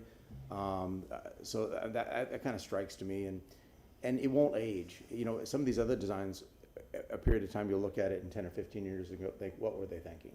You know, one will never age. It's just classic. Yep. And Board Member Carlson, go ahead, and then Board Member Maniscalco. And if I may, I would ask everyone, except for Board Member Maniscalco, I don't think has spoken yet. I'll make it quick. Brevity, but go ahead, sir. Yeah, and I just want to ask a question that may lead into her decision. Yes. So, you know, in research, there's a thing called adverse selection. So I would ask you all who were in the room, when the CAC discussed that, was it an obvious unanimous decision, or did one or two people sway it? And then the same thing with we see number one, VM Ybor liked it because it looks like Ybor. The 122 people, it could be adverse selection that VM Ybor did a better job of promoting the survey. So if you just wanted to look at representation, if there was true consensus on the CAC, you might say that that's more representative of the diversity of the community, unless that this survey is probably not a representative sample, so it's more indicative of what people might want. Any feedback? Good morning again, Cedric McCray, Tampa CRA Director. Great question, Board Member Carlson. The reason why the CAC selected option 4, the consultant actually did a wonderful job of listening. Most of the folks that are on the CAC were very heavily involved in the strategic action plan process that started in 2020, 2021. And that motif or design is kind of a play on what was a part of the strategic action plan. Also keep in mind, when we did open up the survey, it wasn't just germane to the East Tampa CAC. It went out. I believe some of you all may have potentially shared it, so it went across the city, not just specifically in East Tampa. Thank you, sir.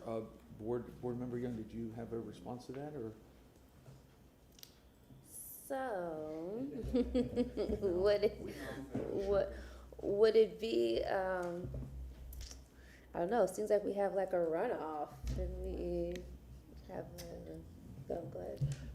Why don't we do a straw vote where each of us have to write one down? Because, I mean, I'm sorry, I know we want to defer to her, but that's a lot of pressure. So how about this? I mean, that's just a lot of pressure. How about this? So we move it forward and we move along with vigor. Let's do a raise of hands. Who is here for an item? Who supports, raise your hand. Who supports 4? Anyone? it's not that I don't support either. But so look, guys, I want to be very clear. I'm asking, if you had to pick right now, raise your hand if you pick 4. Anybody? I'm not going to vote for either one because I'm going to vote with whatever she votes for. Okay, then. So how about this? we can I want to abstain. take out number 2. I don't like that. Yeah, I don't like 2, or I So don't like 3. let's do this first. We have a motion on the floor by Board Member Young, seconded by Board Member Maniscalco for picking number 1. Do you wish to go forward there, or do you wish to first inquire with people? Oh. Let's take the vote, let's see how it goes. Okay, And so could- do you want to proceed with that, ma'am? Is that good? That's fine. I call the question. That's fine. Yeah, okay, so we have a motion. All in favor? Aye. Aye. Any opposed? Nay. Okay. Resolves the issue. Okay, thank you very much. Thank you. Thank you very much. We move forward to item. Oh, sorry, go ahead. Motion passes with Hurtak voting no. And next, we go to our final item, which is 20, Oh, right? wait, but Oh. I do want yes, to have the discussion about specific neighborhoods. Go Do we for need it. to- Okay, I make a motion for Mr. Shepherd to come back with, or Designation of the neighborhood within.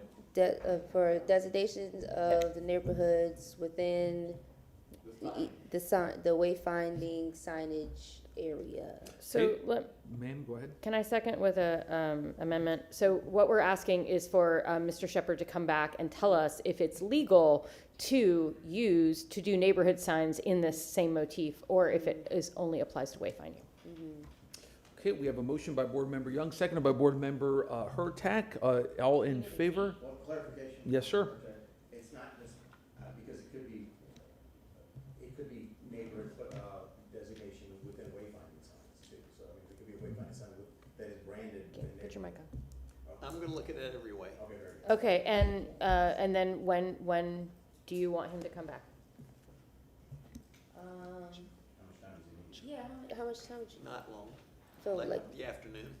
Oh. How about just email and then we can take it up ourselves, so we don't have to depend on him. that's fine. Okay, yeah, that Okay. works. That's fine. All in favor? Aye. Any opposed? Okay, thank you, Board. And by the way, guys, we've got 20 more minutes with one more item.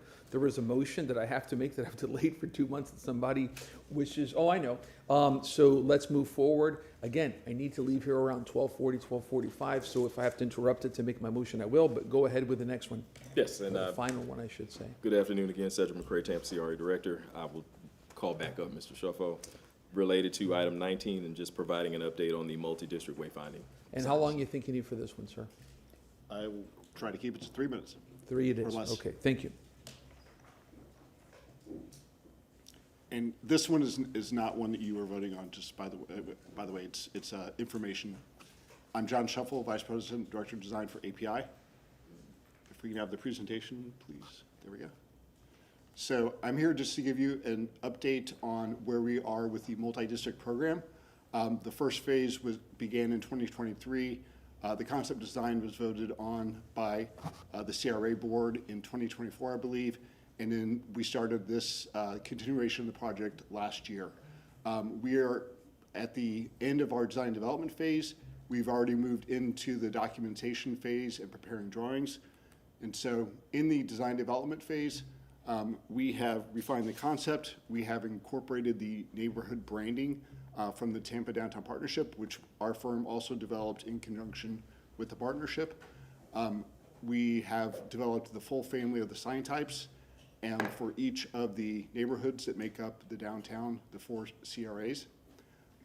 We have had many coordination meetings with city departments such as the Mobility Department, the City Sign Shop, ADA, the Parks Department. We've also met with the Port, with THEA, with FDOT, and we've had several conversations with the History Center, Gasworks, and Water Street, just to name a few. We've had a kickoff meeting, and we've had a final design development meeting with each of the 4 CACs. And we have also been getting budget numbers from 3 different fabricators so that we have a better idea of the ballpark pricing for each of the 4 CRAs. The next phase, documentation, which again, we are been working in, so we are detailing drawings. We are finalizing the messages for each of the signs. We are physically going out in the field with our consultant, Florida Design Consultants, Rob Rosner, and we are verifying each location, and his group is preparing the permit drawings that are required for the foundations. After that will be bid coordination. It's anticipated that the documentation will be finished in March, and that bidding process will start then and go out to bid in April. And then the construction, once the bids come in, it's expected, as with East Tampa, that will be voted on by the board in June, and it will move into construction administration. So here's just the look and feel for each of the neighborhoods, the downtown core. Within the downtown core, we have the River Arts District. We have Water Street. They're doing their own pedestrian directional signs, so that is not a part of this program. We have the Channel District, Tampa Heights, and Central Park. We refined all the destinations of the nomenclature that will be on the signs. We've had several changes here along the way, but these all seem to be pretty locked in at this point. Oops. And we have been developing, as I said, all the messages and all the locations for each of the signs. So this is just showing you an example of what we've been developing to date, which is in the next phase, the documentation phase. And our ballpark numbers I actually have updated numbers from what you have in your presentation, but our range is between the four CRAs. We have a budget of $1,090,000, and we're coming in between $925,000 to $1.2 million between the three vendors. And that's it.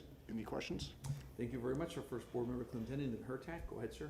I had totally forgotten about this. This question's already been asked and answered. We're already branding the neighborhoods in these CRAs. Yeah, So, so, I mean, that's good to know. yeah, so it's exactly Okay. exactly. So what we really need So, to do is Mr. Shepherd, translate we don't know you. We don't need it. translate this concept to Yeah, the East Tampa CRAs. exactly. So, yeah, for neighborhood placement Yeah. and neighborhood identification. Yeah. Thank you, sir. Board member Hurtak. Could you go back a couple of slides? Sure. To the naming of the places? One caught my eye. Yep. If we can pop it back up? Yes, right here. It is not where is it? Of course, now I lost it. But basically, destination names, you had one that said skate park. It is not the skate park. It's called the Bro Bowl. It's actually very historic. So we actually had the Bro Bowl, and we were told by Parks recently that that's the incorrect name, that it is Skate Park at Perry Harvey Senior Park. Yeah, it's Bro Bowl. Like that's just not even debatable because it's famous in the skate world. So If that's the case, we probably have to motion council for naming. yeah, we're gonna have to change. I mean, people just don't know it as that. We're nationally famous for that park. Yeah, it's on Google Maps, that's what it says, so we were surprised to hear that from Parks. Okay, so I mean, I'm happy to if we have to go through a renaming for the Bro Bowl, then I think we should because that is historic and very important to that community. So I don't. It should probably be Bro Bowl at Perry Harvey Park. Yeah, I think Bro Bowl at Perry Harvey Senior Park is perfectly fine, but skate park is like not okay. So I don't know if that's something I can change in the CRA or if I have to do that for city council. Any thoughts, council? Yeah, let's have a separate. For my opinion, it's an information meeting, so that's good information, we'll change it. Okay, great, but I'll do something during city council to make sure that's actually changed to its correct name. Thank you. Okay. Thank you. Board member Carlson. Yeah, that was a horrible political fight by the last administration. While we were trying to save the Jackson House that would cost $1.4 million, the last administration spent almost $1.4 million fighting the skateboarders from the Bro Bowl. And just so people know, it's the place where people lived out Martin Luther King's dream in the 70s, where kids of all races got to skateboard together. But because it had graffiti on it, the last mayor didn't like it. And we could have used that money to save Jackson House back then. It's a real shame. And by the way, it was ripped out and moved, which was also a huge mistake. That skateboard park was in the Tony Hawk video game. It was played by kids all around the world. So kids in China were skating online in Tampa, and for some reason, somebody decided to move that. Can you go 3 slides ahead? Can you go 3 slides ahead? Never mind. Never mind. Thank you. Any further questions or comments? Okay, thank you, sir. We appreciate you very much. Thank you. Yes, ma'am. And I can go last. I mean, nope. I Do guess it. I'll go. Okay, thank you. Quick motion.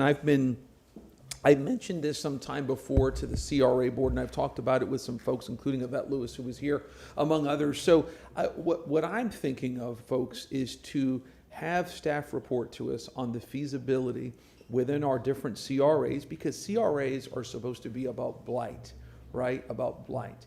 And to have one position dedicated in each one of our CRAs to an organization that promotes civil rights or equity, or you could call it human dignity, whatever you want to call it, within each of our CRA boards. There's numerous organizations out here throughout Tampa. We heard from one of them today, the NAACP. But for staff to come back to us and report on the feasibility of that, so that each one of our CRA boards have representation in that regard. I think that's important. Okay, so we have a motion. Oh, My only request. I need a date. Yeah, for you to find a date, Mhm. and for it to come back. I mean, I assume your wife is always your date. But, Oh, yeah, there you go. But yeah, please give us a date. Yes, ma'am. So let's does that do, say May? oh, yes, May. Let's do May, please. May 14th. So I have a motion by Chair Vieira, a second from Board Member Maniscalco. Any thoughts? No, that's great. Okay, all in favor? Aye. Any Thank you. opposed? And then my second and last motion is that tomorrow some of us will be going to Karen Clay's Mike Phillips Foundation, and she's looking at funding through that foundation disability accessible equipment at our parks. So therefore, I'm asking our CRA through Parks and Recreation to meet with Ms. Clay to identify a park where they can work with her to fund disability-friendly equipment. We can have that also come back in May, and let's do, what are we in? Yeah, May's fine. So that's my motion. Okay, so I have a motion from Chair Vieira. I have a second from Board Member Maniscalco. All in favor? Aye. Any opposed? Thank you, Board. That's it. Thank you very much, Madam. Board Member Carlson, anything, sir? Yeah, quickly, there's some confusion about my business's identity and logos and all that stuff. Several years ago, we created a Tampa CRA logo to separately define it, and we're putting that out there everywhere. But there's confusion when CRA staff are emailing and corresponding that they're still on City of Tampa email addresses. I talked to the CIO briefly about this yesterday, just to put it on his radar. He didn't have any particular recommendations yet, but I would like to motion to ask the CIO's office to work on a plan to be presented April 9th to create a tampacra.org website or landing page, a tampacra.org email addresses and signatures for CRA staff, and an electronic Tampa CRA letterhead to be used by CRA staff. We have a motion by Board Member Carlson. Do we have a second? Second. Any discussion? Okay, all in favor? Aye. Any opposed? The last one, I would like to, this is self-explanatory. I'd like to make a motion to ask CRA staff to address memos to the CRA board and not to go through city staff other than the clerk. It gives the public the impression that CRA staff report to somebody else when they report to us. Okay. We have a motion by Board Member Carlson, second by Board Member Hurtak. Any discussion? Yes, sir. Can you say that again? If you look at the memos from CRA staff, they say they go through other city staff. They should come directly to us because the CRA director reports to us. So it gives the impression that the CRA director reports to somebody other than the CRA board. So all I'm asking is that the CRA director send us memos directly without going through somebody else. Okay. Yes, sir. Yeah, if I may, I asked the CRA director that today. He said, no, you never discussed it with it, that's only with us. No, but I agree with you. When you look at the memos, it says through other people at the city, and we need to make sure the public knows that they report to us, so it would come to us directly. Any further discussion? Board Member Clinton, were you going to say something? Okay. All in favor? Aye. Any opposed? Thank you. Okay, thank you. Nothing further, sir? Okay, thank you. Board Member Clendenin. Board Member Young. Okay, so I just got clarification to make sure that I could do this, but what I would like to do is make a motion to rescind my vote in regard to the wayfinding signage for East Tampa. Yeah, motion to reconsider a vote for the East Tampa wayfinding signage. And the reason I'm doing that is because just looking back. And, with the CAC selection, we know that the CAC, they are community members, they live in East Tampa. And once we opened up the survey, and I, again, appreciate, the opening up the survey, it could have been people who don't necessarily live in the East Tampa area. And we know that our CAC members are community members. And looking at the CRA, the action plan for the area, looking at the signage for number 4, I think fits with the CRA action plan for East Tampa. So I would like to rescind my original vote and go with the CA. Reconsider. Reconsider. Okay. And so that I have to make 2 separate motions? Yes. Okay, so a motion to reconsider the vote. Actually, it has to be. Yeah, she's a victor, so. I'm good, okay. So we have a motion to reconsider that item, mentioned by Board Member Young, seconded by Board Member Maniscalco. All in favor? Any opposed? Okay, and Madame, go ahead. If you wish Okay. to. And now it's then- back on the floor Yeah. as if it hadn't been considered. Okay, and then I would like to make a motion to go with the CAC selection, which I believe was concept number 4. Okay, we have a motion by Board Member Young to go with number 4. Do we have a second? Board Member Maniscalco. All in favor? Aye. Any opposed? Okay. Okay, anything else, Madame? Anything else, ma'am? Oh, no, that's all. Okay, great, thank you, ma'am. Board Member Hurtak. Thank you. Board Member Maniscalco. Board Member Miranda? Okay, we have a motion by Board Member, yes, ma'am.